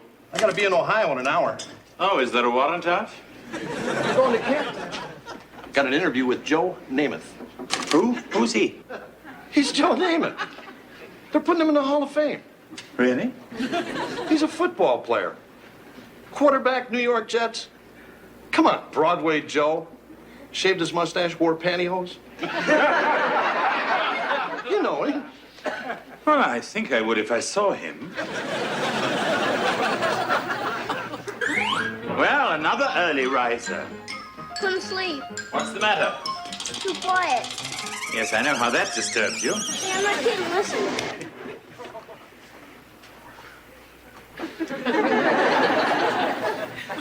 Pretty awful, huh?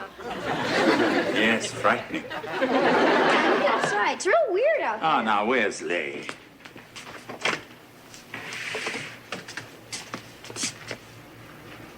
See? No birds, no squirrels, nothing. Well, it is early. Hey, maybe something happened and you and me are the last two people left on Earth. Wesley, don't even joke about something like that. Hey, Westman. Hey, Dad, finish your story? Yep, just under the wire. Anyway, some kid from the paper's going to pick it up. Right, sir. I left it on the kitchen table. It's kind of a mess. Just make sure the pages are in order. No problem. Hey, Dad, when I wait this long to do my homework, I get yelled at.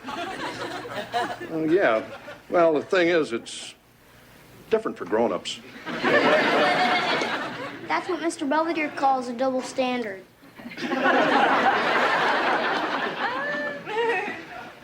And tomorrow we'll talk about what Mr. Belvedere calls discretion. Oh, I almost forgot. U-R-I-N. What a charming subject. A dangling participle. A run-on sentence. Oh, well, I suppose that's just George's style. It couldn't be.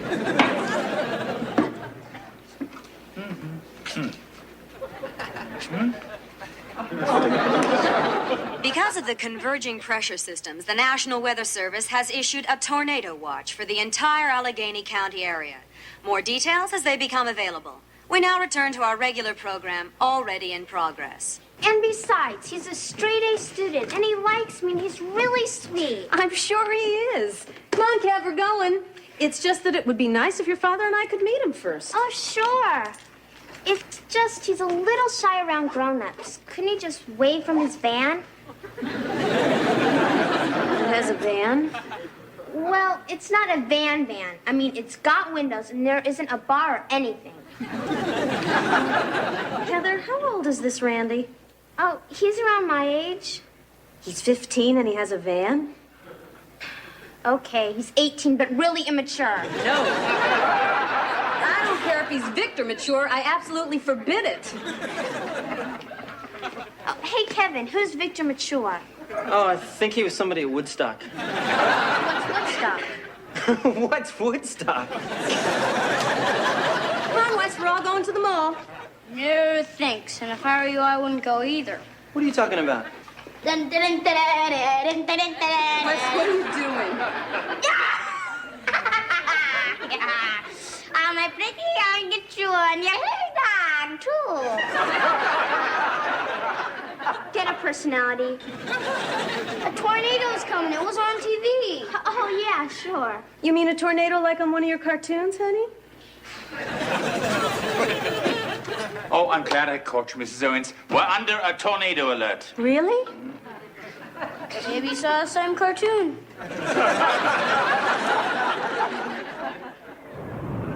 Extensive property damage has been reported as twisters touched down in eastern Ohio and as far south in Pennsylvania as Newcastle. Hey, that's pretty close. Hardest hit were several mobile home parks in the region. No other details are available. Hey, Mr. Belvedere, how come tornadoes are always picking on trailers? Basically, the tornado is a coward and knows that a real house will fight back. Now eat your lunch. Tuna fish and carrot sticks. Yuck. Yeah, I mean, this could be our last meal. That's ridiculous. Well, can we have some of that marble cake? No, I ate it.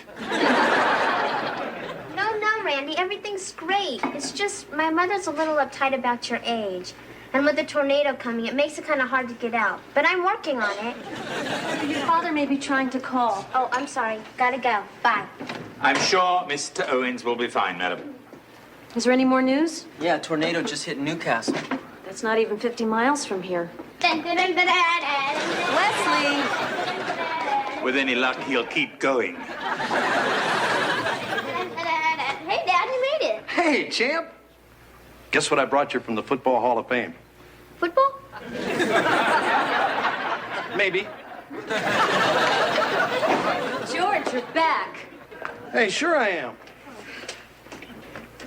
Hi. Yeah, Peg, George Owens. Let me talk to Lenny. You see my column today? My big shot editor, he wrote the whole thing. George, they've had tornadoes all the way from Ohio to Newcastle. Oh, yeah? Yeah. I wondered why I had a tailwind. Lenny, George, how's it going, buddy? You get a new pencil? If there's any more news, I'll be in my room. Yeah. Well, somebody did something. Goodbye. We were really very worried about you. Oh, thanks, honey. Lenny said he didn't change a word. He said my column came in like that. He said he's never seen such beautiful grammar.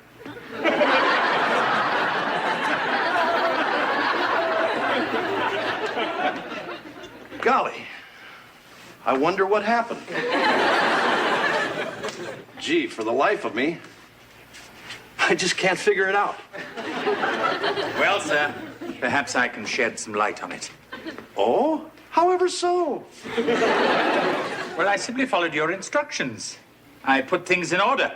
I meant the pages, not my thoughts. Well, they were both in such disarray. Disarray. Good word. Like in the sentence. The talented Englishman went flying through the door in disarray. Mom, one's coming. What? A tornado. Yeah, one just landed in Franklin Park and totaled a record store. George, that's 5 miles from here. Care to step outside?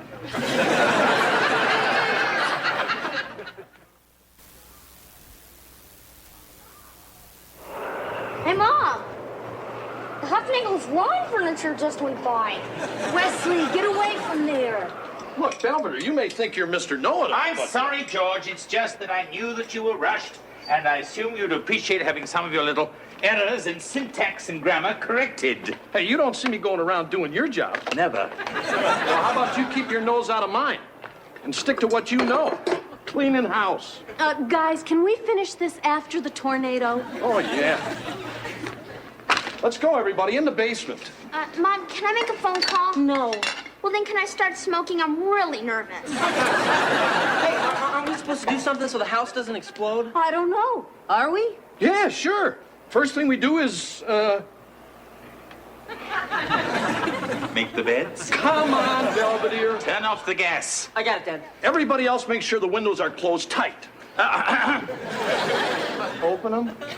That will allow the atmospheric Open pressure. them. Come on, let's go upstairs. Hold on.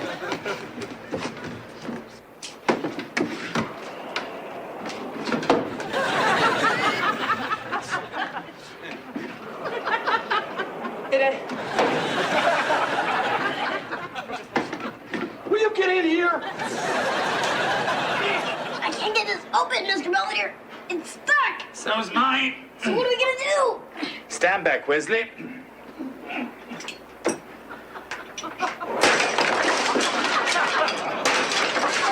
my turn.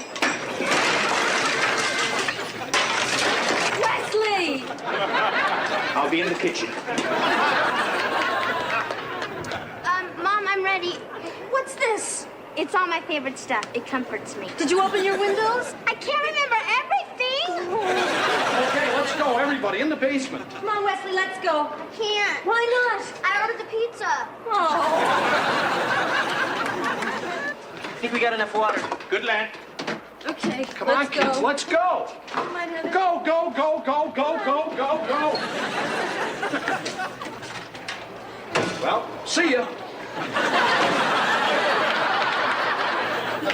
Come on already.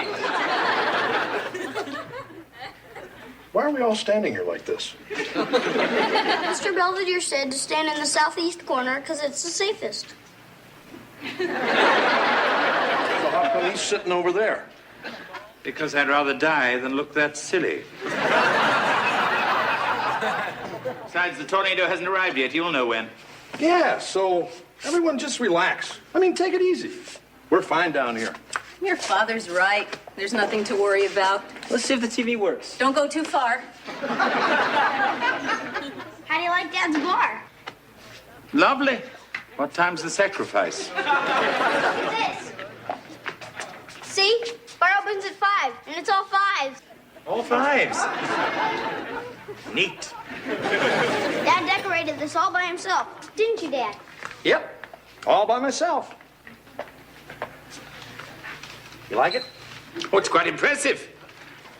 It's hard to imagine someone doing all this without seeking professional help. Pretty clever. You ought to write for a living. Well, one of us should. Although no No new sightings have been reported. The warning remains in effect throughout Allegheny County. We now return to the soothing sounds of WUVV Pittsburgh. Gosh, the tornado's never gonna come. Yeah, where the hell is it? Mom, can I go back upstairs? No. Well, then I'm gonna put on my Duran Duran tapes. Then I'm going back upstairs. I'm still hungry. Hungry? You've been eating ever since we got down here, you little oinker. Hey, guys, come on. I mean, I know it isn't much fun being cooped up down here, but let's try to make the best of it, okay? Okay. I'm gonna have some more potato chips. No, those are mine. You've had your ration. We gotta have something. Have a bouillon cube. Make it last. Thanks. How do you stay so calm, Mr. Belvedere? You know, sit there and read like that. Well, actually, I have something of an advantage over the rest of you. I've been confined like this before. Leavenworth? No, London, during the Blitz. You mean you were there when they were dropping all those bombs?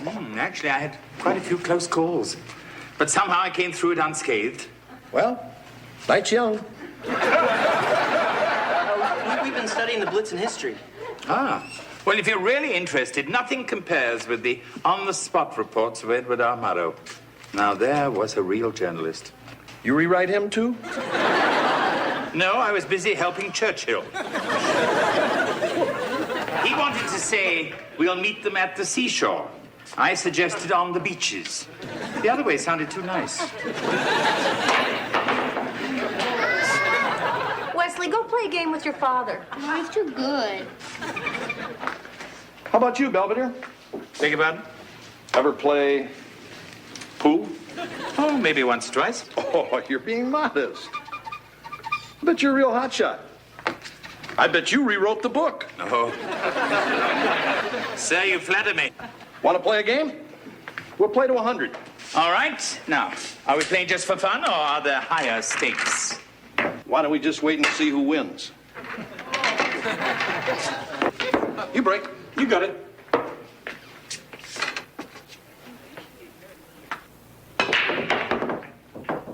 Wow, he got 3 balls in. Only 97 to go.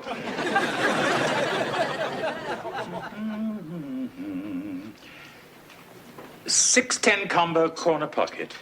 Yeah, I see it. Nice shot.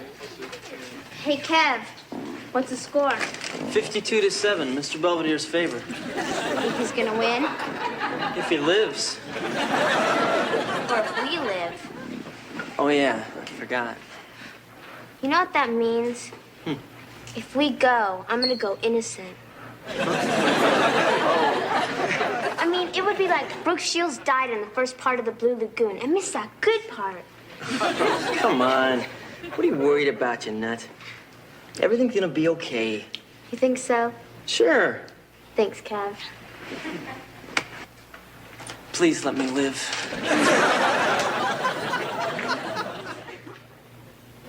Ooh, that one just made it. Oh, just. Oh, don't worry, honey. You'll catch up. Not now, baby. Not now. 7-ball side pocket. Oh, hard cheese, old chap. I'm afraid I haven't left you much of a shot, Slick.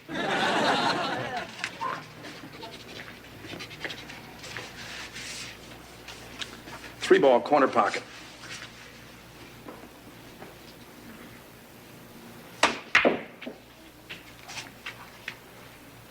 Have a seat, Fats. I could be here for a while.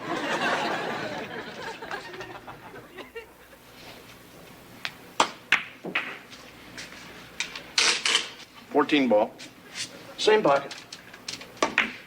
What's the score now? 97-96, Mr. Belvedere. Doing quite well, George. I like calling the shots. Don't we all? Sometimes we can't. Sometimes ain't good enough.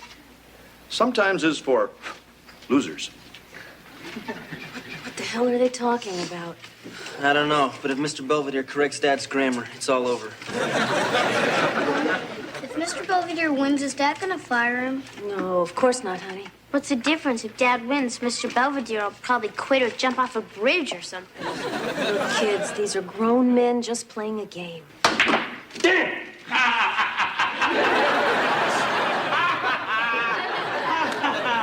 Tough stuff, Cream Puff. This won't take long.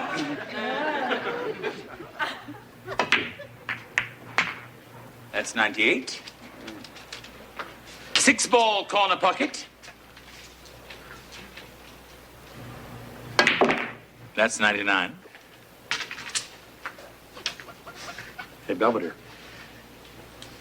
You make the next shot. You win. And what exactly do I win, George? I don't know. A trip? But I wouldn't worry. Because I don't think you're going to make it anyway. Well, we'll know now in a second, won't we?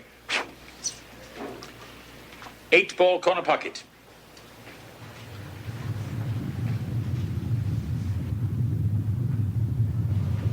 I think it's coming. The tornado's here. Oh, God. All right, everybody into the corner. Come on. George, you and Mrs. Belvedere, too. Oh, you're so lucky. No, you're lucky. Come on, you two. Come in. Get in. Come in.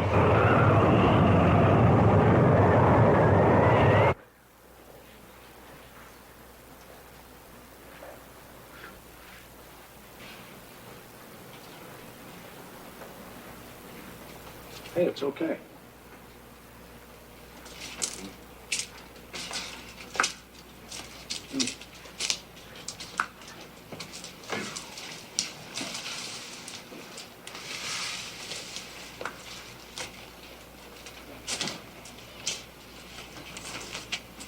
Well,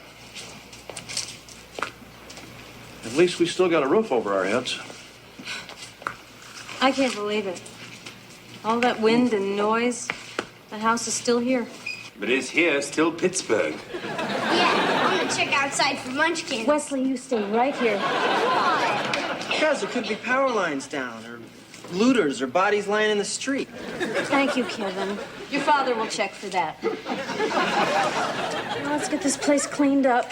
Yeah, I'll see if the phone works. Hey, Belvedere, why don't you start by putting the kitchen in order? Put it in order. Your way or mine? That's it, Belvedere. Let's finish this. All right. Look, I remember when this was my home, and they were my family, and this was my life. And then one day you showed up and started sticking your nose in all of it. And you know something? I've come to accept it. You have? Sure. But when it comes to my job, that's where I draw the line. I mean, that's the one thing I do without you. Alone. I understand. I may not be Edward R. Murrow, and what I put down on paper doesn't always come out grammatical. But it comes from my gut, and it's mine. Very well put, sir. Oh, yeah? I mean that. You guys friends now? Sure, I guess so. Oh, certainly, Wesley. So why don't you guys finish the game? Wes. I think we'll finish that at another time. Yeah, and in another life. Why don't you guys shake hands? Well, I'm willing if you're willing. Oh, happily, sir. It's frightening what we have in common.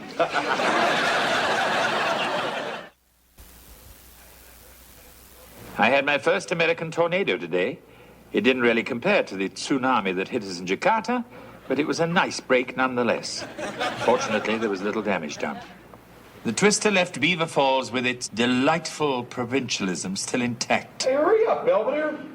Speaking of provincialism, George is waiting. He's challenged me to a game of skee-ball at the local arcade. Little does he know that I was once known as the Brighton Bomber. I have my own ball.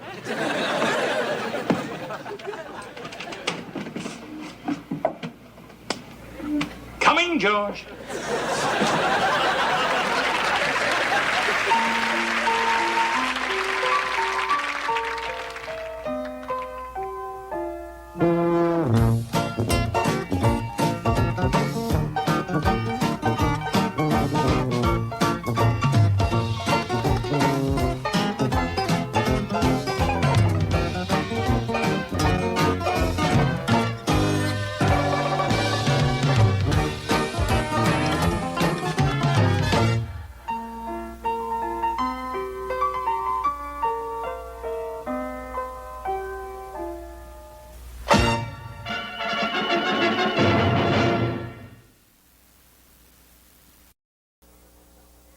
Yeah, Pam, that sounds great. I love horseback riding. Are you kidding? I was practically born in the saddle. Okay, yeah, I'll meet you at the stable on Saturday. Great, bye. Kevin, I didn't know you were an equestrian. If that means someone who can ride a horse, I'm not. Oh. It's just I really like this girl, Pamela, but the only way she'll go out with me is if we go riding together. And you don't have any experience? Nope. Unless you count the time that Dad put me on the bucking bronco outside the supermarket. He kept sticking nickels in till I threw up. How nice. Yeah, anyway, I was hoping, maybe you could give me a few pointers. Like how to steer, put on the brakes, stuff like that. Very well, Kevin. But we'll have to start slow. Okay, sure. I'll just go and get some nickels.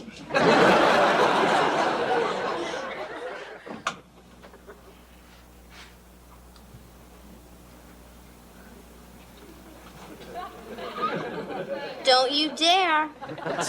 How'd you know I was here? I can smell you.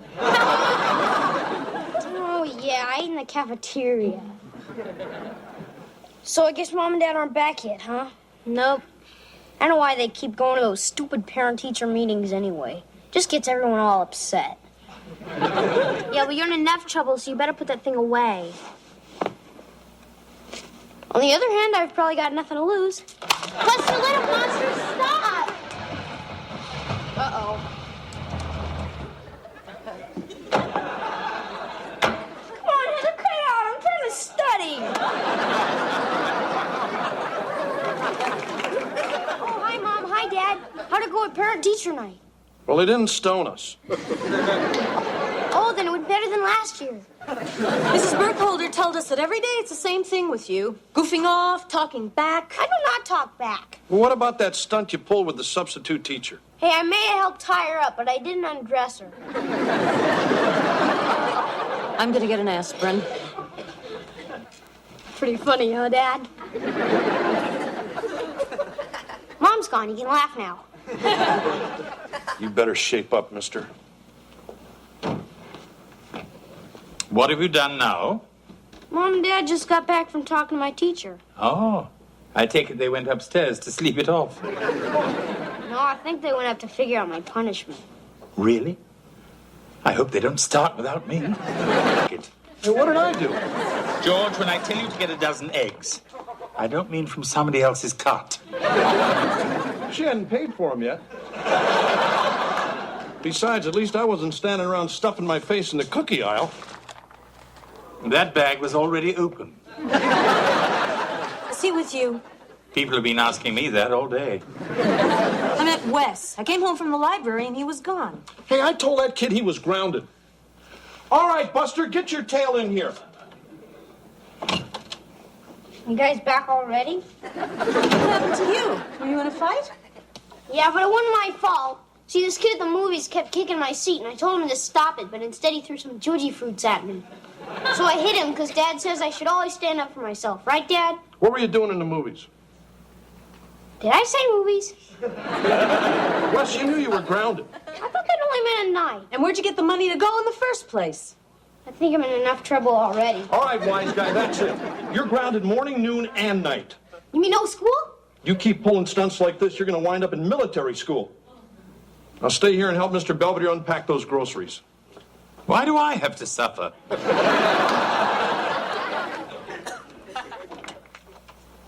Hello, Heather. Hey, Mr. Belvedere, how was horseback riding? I had fun. I think there's something wrong with my legs. They won't close. Keep them that way. We'll be out again tomorrow. Hey, I'm not going back out there. Everyone was laughing at me. Oh, I don't think they meant to, Kevin. It's just that people are accustomed to seeing someone ride on top of a horse. My saddle slipped. I tried to tell the people it was trick riding, but I don't think they bought it. Hey, at least my horse didn't faint when it saw me coming. You mean nervous Nellie? She was just being a smart aleck. Hey, Belvedere. George? I assume Wesley's still locked in his room. Yeah, unless he climbed out the window and stole the car. That was last week. I don't know what I'm going to do with that kid. I mean, I can't control him anymore. What's going to happen when he gets older? I didn't know we were letting him. You know, George, at his age, a little rebellion is quite normal. The thing is, I yell, I scream, I threaten to stick his butt in military school. Nothing ever seems to sink in. Yes, well, you see, Wesley's a very perceptive young man. And he knows an idle threat when he hears one. Like when you say you're going to fire me. Well, he's going to know I'm not kidding this time. Can I watch TV now? No, finish your homework. I did. So do some extra credit. You want to get that, pal? Sure.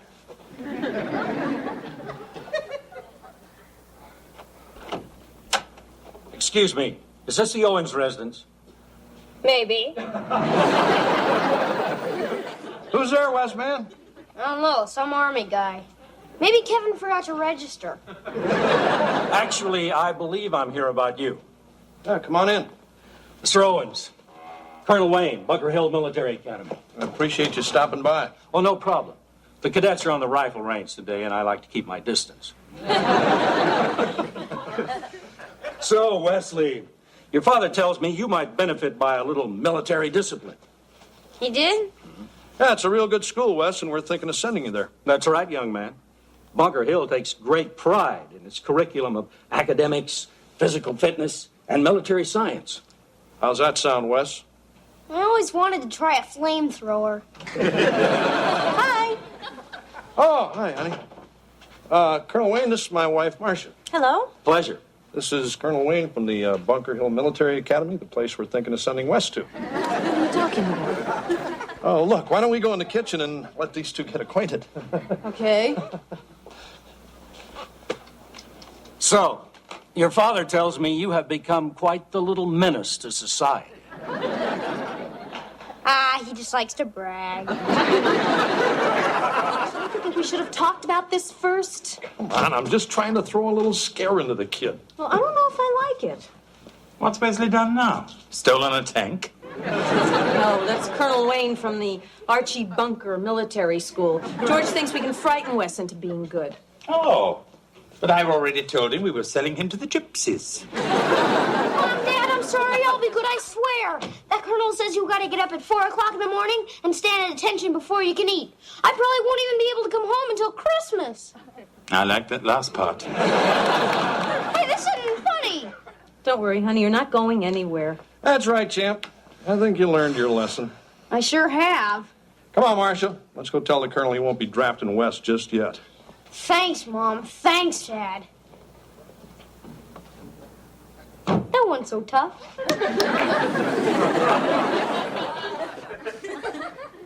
Hello, Mr. Belvedere. How was your ride? Fine. I'll be in my room. Where's Kevin? You mean your son, Kevin? Yes.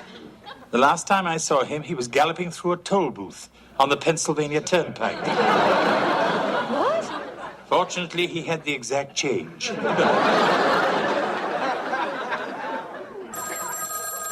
I got it. Hello? Yeah, this is Wesley's father. What do you mean, how did his operation go? Let me get back to you. Yeah, thanks. Goodbye. What was that all about? I don't believe it. Wes hasn't been to school for the past 2 days. He told his teacher he had to go in the hospital to have some polyps removed. I'm home. How was school? Pretty good. Anything interesting happen? Nah, same old stuff. Mind if I fix myself a snack? How about a nice big bowl of polyps? Wes, what the hell is going on? Nothing. It's just I'm grounded around here, and I gotta have some fun, so I've been going to the arcade. Wes, what's the matter? Why are you doing this? And when I go to school, I just get in trouble. Not the school you're going to. You're shipping out. Huh? You're going to military school.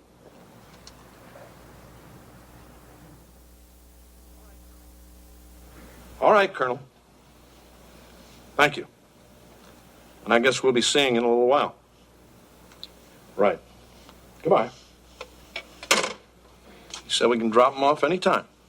George, this is crazy. I'm not sending my baby off to the army. Look, if we keep threatening him with stuff and then not following through, he's going to wind up in a worse place than that. I just think we should calm down first, then discuss it. You mean give it a couple of days and then forget the whole thing? Yes.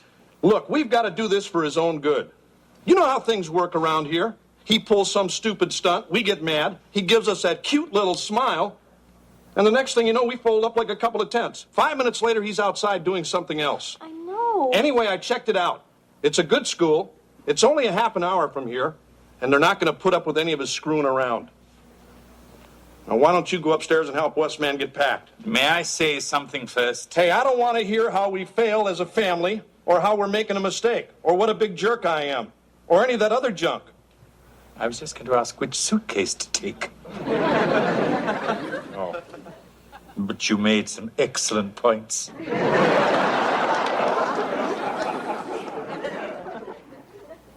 Mr. Belvedere. Wesley? You going someplace? No. I think you are. Boy, they're really going all out this time. They even got you playing along. Where are all your clean socks? In the wastebasket? I was shooting hoops. It doesn't really matter. They'll issue everything you need. I'm just packing some civvies in case you decide to go AWOL. Yeah, right. So what's gonna happen now? Dad gonna take me out and pretend to drive me someplace, or is Colonel Klink gonna show up again and take me away in a Jeep? I think your father is taking you. This is for real, isn't it? Mm-hmm. In that case, could you feed my lizard? He prefers maggots. You down yet? No. I guess he's still getting his little things together. It's okay, everybody. I'm fine. Oh, man, you wouldn't believe it. 1 minute the stupid horse won't move. The next minute I'm jumping fences and halfway to Hoboken. I never would have got off if it weren't for that clothesline. Hey, come on, Mom. It's okay. I'm fine. I don't care about you. Dad's sending Wes to military school. Whoa. George, maybe it's enough that we've gone this far, don't you think? Look, if he promises to straighten up and fly right, and really means it this time, then maybe it'll be a different story. But it's got to come from him.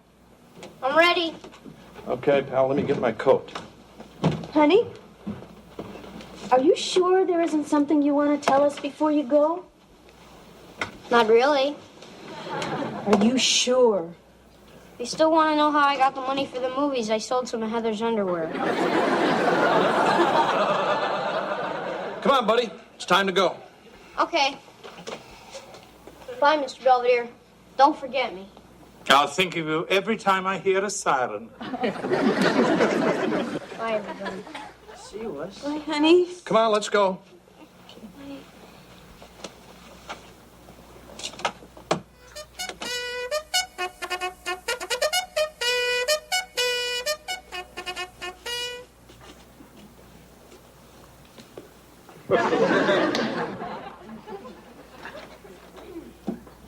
How's it coming, Cadet Owens? Pretty good. I'm almost done. Pretty good. I'm almost done what? I'm almost done shining the boots. Shining the boots what? Shining the boots black. Shining them black, sir. Oh, sorry. I always forget. Well, maybe this will help you remember. Cadets!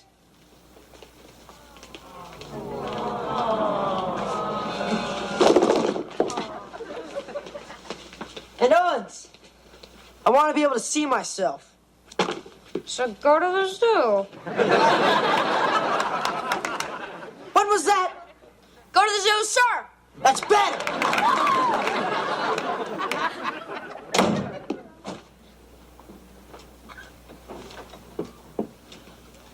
When you're finished with those, I could do with a shine. Hey, Mr. Belvedere, I knew they'd give in. Let me get my stuff. Oh, your parents didn't send me. I happened to be in the neighborhood, so I thought I'd drop by and say hello. Oh, well, we're not allowed to have visitors till the weekend. You're going to get me in trouble. You seem to be doing a good job of that all by yourself. Yeah, they don't got much of a sense of humor around here. You call one general barf brain and they're all over. Wesley, I think if you talked to your parents and told them that you'd learnt your lesson, you'd be back in civilian life in no time. Hey, I'm not going crying back to Dad like that wimpy prince back in England did.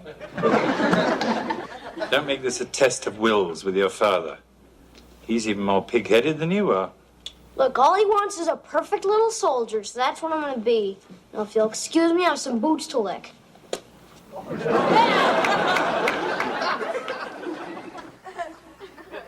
Good morning, Kevin. Hey, Mr. Belvedere. Looking forward to your big ride with Pamela? No, she's sick. She's probably got hoof in mouth or something. Nothing you did, I hope. Anyway, I don't care. Kevin, what's the matter? I don't know. I've just been thinking about what Dad did, sending Wesley to that place. It's just not fair. Kevin, I think we all miss your brother. I'm not talking about that. How come they don't have enough money to send me away to college and he gets to go to military school? Because they like him better? Come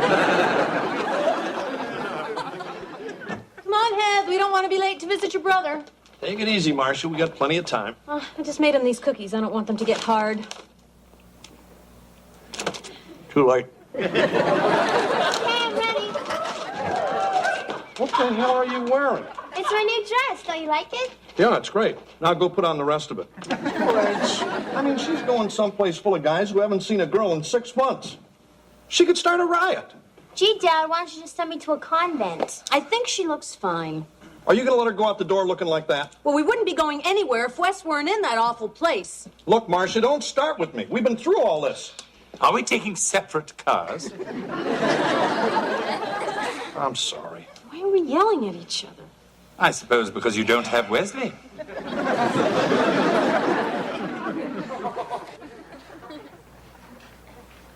So, what do you think, Kev? Isn't this place something? Yeah, maybe if I rob a liquor store, you'll send me to Hawaii. Sure. Hi, honey. Hello, Mother. It's very nice to see you. Hello, Kevin. Heather, you're looking lovely as always. Huh? Mr. Belvedere, you look rested. Well, you aren't around. How very droll. Hello, Father. Hey, Westman. So, how you doing? Quite well, sir. So, when do we get the grand tour? Oh, certainly. Bunker Hill Military Academy was founded in 1887 by General Ezra T. Belcher on the principle of better leadership through discipline. Belcher, huh? Guess that kind of tells you what the food's like around here. Actually, the food here is well prepared and quite adequate. Now, if you'll follow me, please.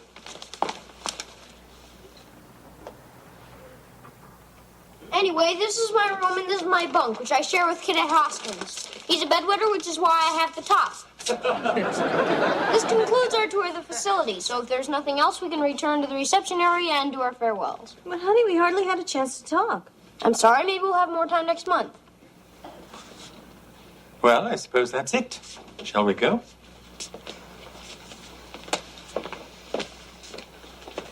Not you.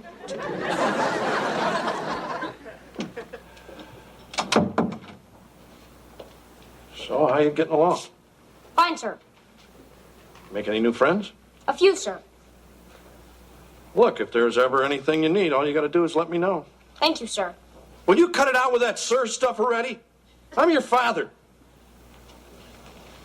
I thought this is what you wanted. I don't want some wooden soldier. I just want my kid back. The way you used to be before you turned into some kind of delinquent. Yeah, well, maybe I want my old dad back. The way he used to be before he got tired of me. Huh?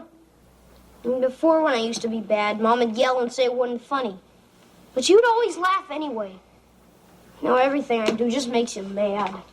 Look, Wes, you're getting older. You got to realize there's a difference between Dennis the Menace and Babyface Nelson. It's not it. You just don't love me anymore. Don't say that! Then how come I'm here? I mean, they make you march all day and everybody screams in your face. And if you drop your rifle, forget it. They make you do like 1,000,000 push-ups. I know. I saw you. Huh? When? Every morning. I'd sort of drive by and watch you through the fence for a while. How come? Because you're my kid. And I love you. I want to go home. That's okay, champ. It's all right. I'll be good, I swear. I promise I won't do anything wrong ever again for the rest of my life. Why don't we just try to make it through the rest of the day? Okay, pal? Yes, sir. What are you doing out here, Kevin? I thought you were out riding with Pamela. I'm through with horses, and I'm through with her. What happened? Wind up on the turnpike again? No, I rode pretty well. It's just she liked my horse more than she liked me. I think they went to the movies together or something. Oh. What is it with me, Mr. Belvedere? Why do I always have to pretend that I can do something I can or that I like something I don't? I mean, why do I always put myself through this just to impress some girl? Because you're young and stupid? Yeah. Well, not anymore. From now on, if I go out with somebody, we're going to go where I want to go and do what I want to do, or they can go alone. That's the spirit, Kevin. Oh, by the way, a Becky called. Becky? Mm-hmm. She belongs to the skydiving club. It was nice knowing you, Kevin.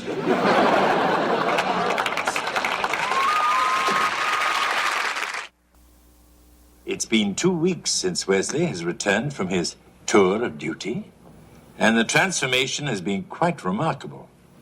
He's been courteous, respectful, and in every way an exemplary young man. Consequently, the Owens household has become a scene of blissful serenity. Wesley, little monster, I'm gonna kill you! Thank goodness. I was going crazy.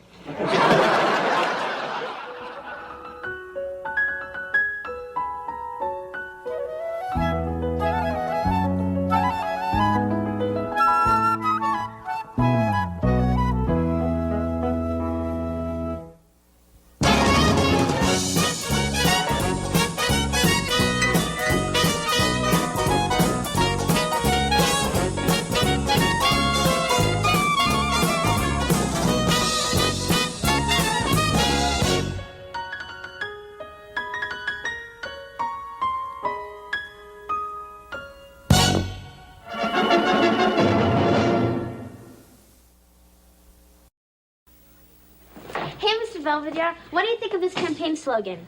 You're in good hands with Heather. What are you running for? Class chiropractor? Oh, treasurer. Oh, and then I think your slogan should reflect what you'll do as treasurer. Right. What will I do? Well, I assume that you'll supervise the collection of class dues and exercise pecuniary guidance over their allocation. Oh, well, then how's this slogan? Heather gives great pecuniary guidance. Much better. Hey, Heather. Hey, Ange. Hello, Mr. Wait, Angela. Before you say my name, think. Think about what, Mr. Bilgewater? Never mind. Heather, I came to ask you a favor. Will you be my campaign manager? Ooh, what are you running for? Class treasurer. But that's what I'm running for. Great, we can run together. Angela, it doesn't work like that. Oh. So maybe only one of us should run. Which one? Oh, I don't know. Whoever has the best chance to win. Mr. Belvedere, who would you vote for? Her or me? Who else is running? Mom, you still want this? Honey, that's my mink. Yeah, can I sell it? No. Well, you don't need it. You're always saying how Dad never takes you anywhere. What's the scam, Wes? It's for my school auction. We gotta raise money to help the hungry. Well, you could donate a batch of my homemade fudge. Oh, they're not that hungry. Well, we gotta come up with something. Howie Huffnagel's bringing in a color TV, and Tommy Greenberg's dad is giving away a free gynecology exam. I don't know. What do we have around here that we could give away? What about him? How about you? What about me? We could auction you off. You know, you could be somebody's butler for a day. Wesley, I don't think I like the idea of being put on a block like a prize steer. You probably wouldn't get much for him anyway, Wes. Unless you sell him by the pound. Better get ready for the auction. Oh, we're gonna stay here and work on our campaign posters. Yeah, even though we're running for the same office, we're still gonna help each other. Oh, that's very magnanimous, Angela. Sorry. Come on, Ansel, we got a lot of work to do. Come on, Mr. Belvedere, we're gonna be late. I'm coming.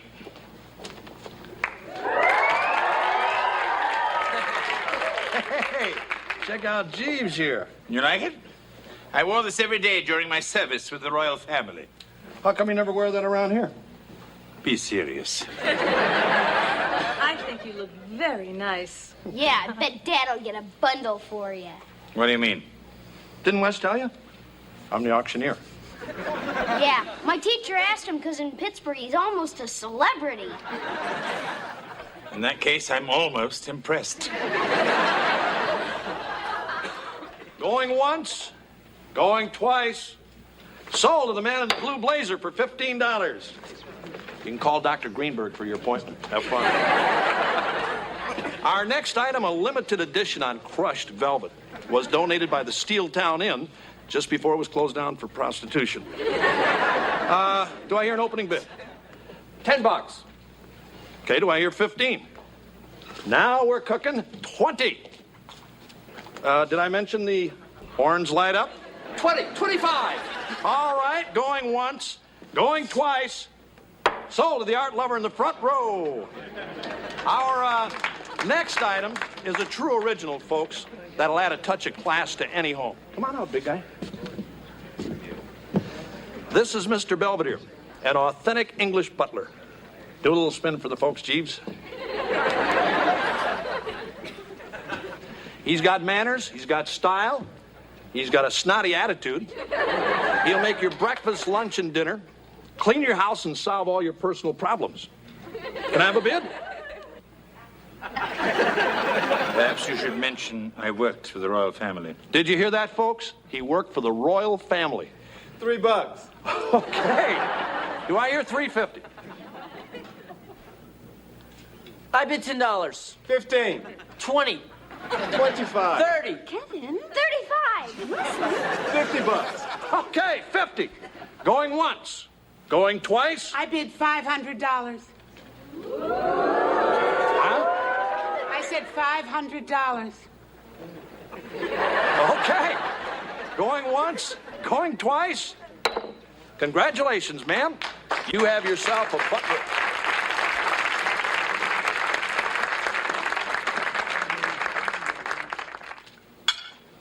The eggs were delicious. Thank you, madam.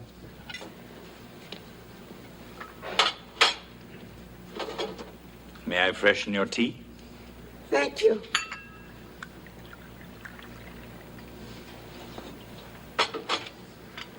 May I spread madam's marmalade? Sure, why not? Do you treat the Owens family like this? I usually throw them some raw meat and stand back. More fruit compote? It's all so wonderful. Why don't you sit down and join me? Oh, I'm afraid I couldn't. It wouldn't be proper. Oh, would it be proper if we chit-chat? Well, perhaps I could bend the rules.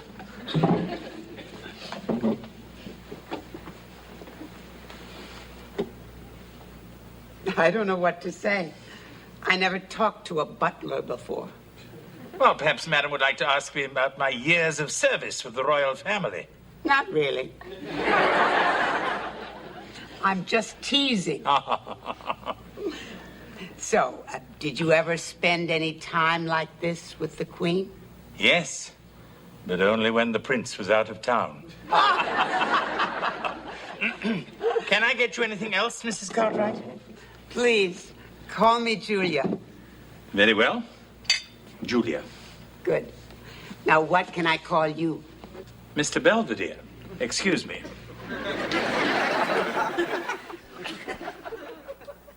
Done. Vote for Angela. Well, that's it? Well, what's your say? Vote for Heather. She's real together. Well, I couldn't think of anything that rhymed with Angela. Except maybe tangerine. Look, Angela, why don't you rhyme something besides your name? Like what? Oh, I don't know. Angela in charge of your money. Hey, that's really funny. Ooh, that's good. What do you mean it's really funny? What's so funny about it? Look, Angela, I'm just trying to help you get some votes. I mean, hardly anybody knows who you are. Oh, excuse me, Miss Popularity. Let's face it, Angela, you're the underdog. And she should know. She's a real dog. I'm getting a soda. No, thank you. Maybe she's right. Maybe I am a loser.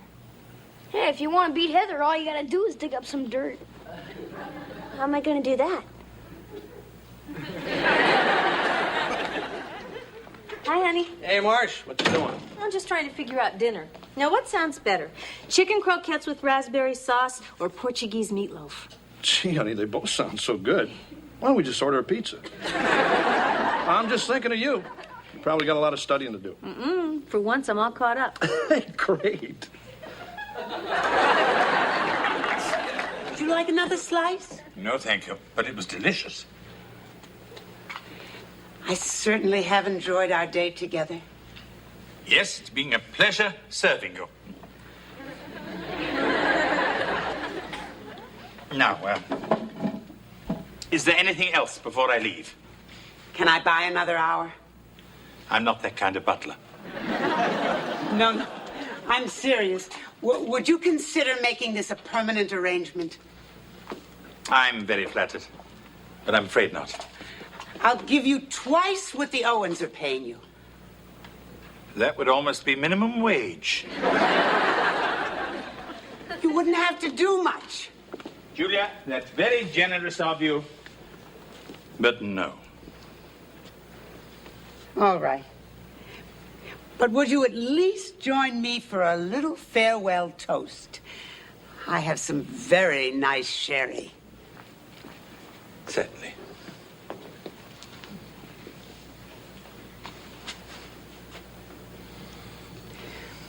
To a happy future for both of us. You like it? It's very smooth. And potent, too. Well, I must be on my way. This does go to your head very quickly, doesn't it? Maybe you ought to sit down. I don't know why I feel so lightheaded. It's probably the sedative taking effect. What? I slipped you a Mickey. I hope you don't mind.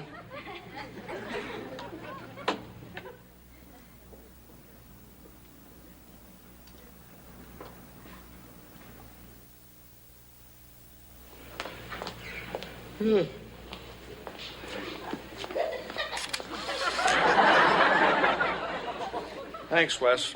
I needed that. Morning, Dad. Just checking the flash. Well, get in here and eat your breakfast. By the way, you seen Heather? I think she's taking a shower.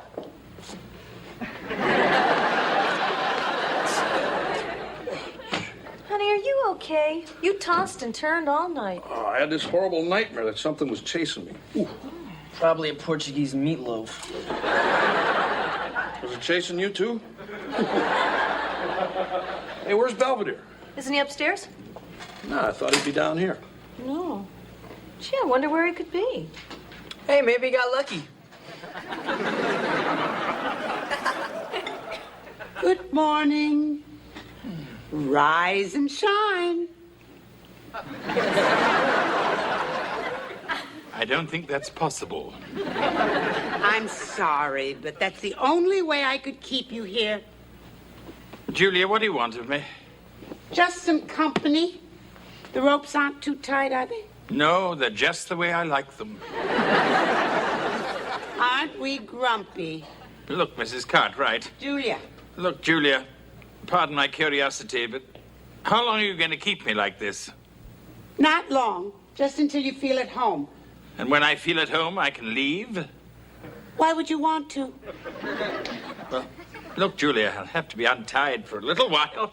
I need to get cleaned up. Oh, no problem.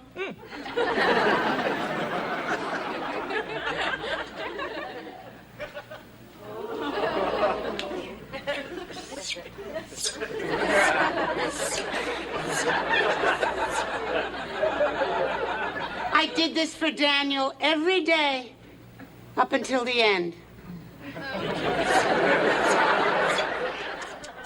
Look at this. Another hostage taken in the Middle East. What's the world coming to? Well, enough of this gloom and doom. What do you want to do now? Scratch my nose. Oh, Lynn. How about some music? I bet you didn't know I played the piano. You're full of surprises. Daniel and I had some wonderful sing-alongs.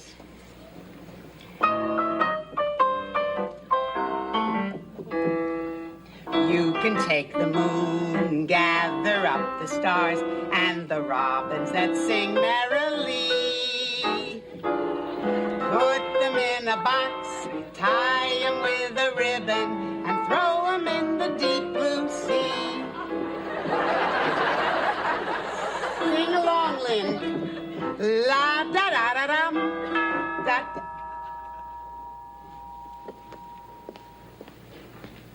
I'll get it. I'm coming, open wide.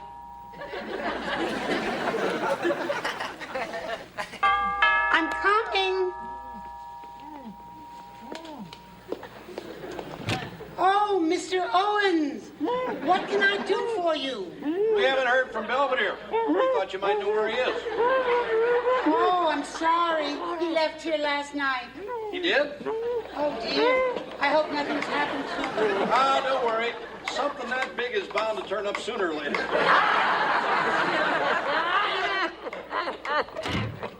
Now, where were we? Now, if you don't know the words, Lynn, hum along. You can take the moon, gather up the stars, and the rock. Wesley, I'm gonna kill you. What's the matter? What happened? Wesley took a picture of me getting out of the shower, and Angela stuck it all over the cafeteria. The naked truth about Heather Owens. Vote Angela for treasurer. It's a funny place for a mole. You are in big trouble, young man. I'm back. What happened? Belvedere's not over at Mrs. Cartwright's. Does she know where he is? Nope, she said he split last night. I wonder where he could be. I bet she did something to him. Wes. She's a real weirdo. Nobody ever goes to her house. We're even afraid to vandalize it on Halloween. Maybe we should drive around the neighborhood, see if he's at any of his favorite hangouts. Okay, but that's a lot of donut shops. Ready or not, here I come.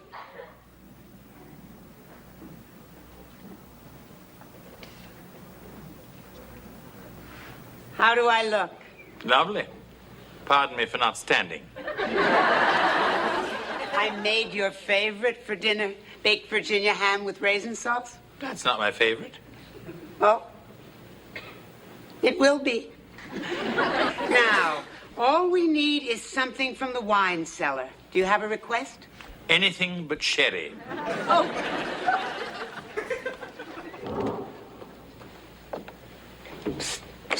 Wesley, is that you? I'm saving you. That's very thoughtful of you. Now go away.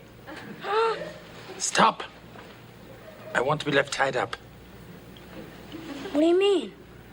You like this kind of stuff?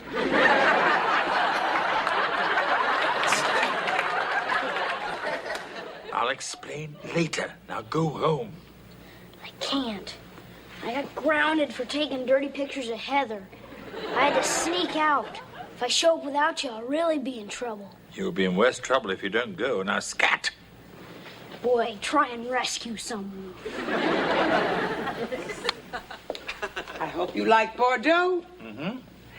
Now, how about some atmosphere?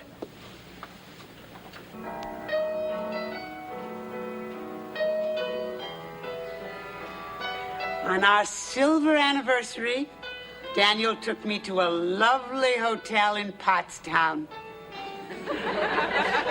We had dinner, danced, and the band played this just for us. Then they put a spotlight on us, and everyone applauded. We were married 42 years. We never slept apart. Very few people can say that.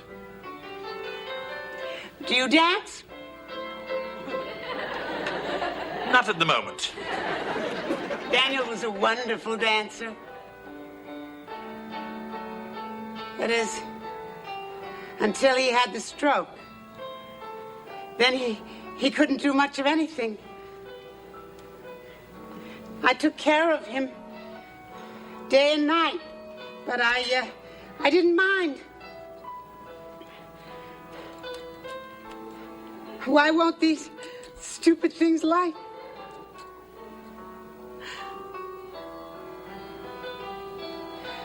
Oh, God, what am I doing?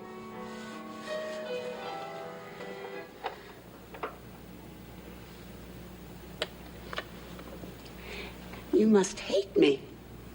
No, I don't. I'm sorry. I'll just untie you. That won't be necessary. You're loose. Yes. I have been for the last hour.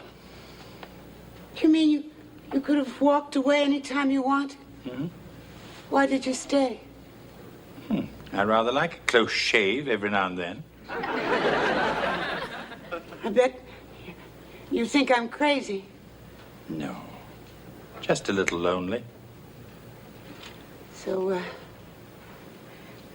are you going to call the police? I think there are better people for you to talk to. Anyway, you didn't transport me across state lines. Well, I guess you'll want to be going now. No. Not yet. Why? What are you going to do? Well, at the very least, I think you owe me a dance.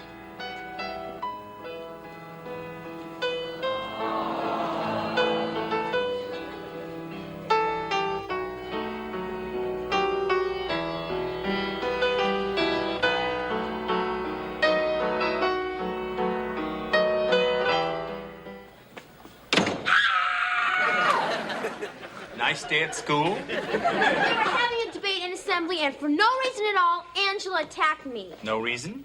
All I did was call her a dumb bimbo. For Angela, that's almost a compliment. Yeah, well, she called me a magnanimous moron.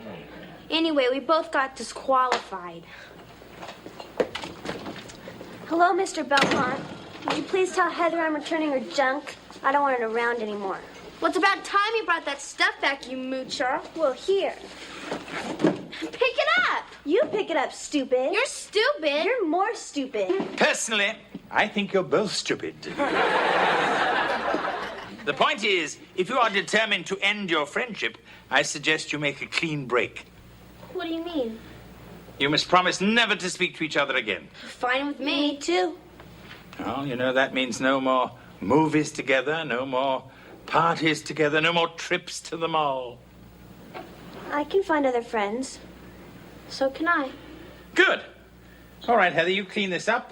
And Angela, you get out, you dumb bimbo. Hey, you can't talk to her like that. Oh, no? Well, if you don't like it, you can get out, too. All right, I will. Come on, Angela, let's go to the mall. Yeah, nobody's gonna tell us we're not to go with who. See you, Mr. Bullwinkle.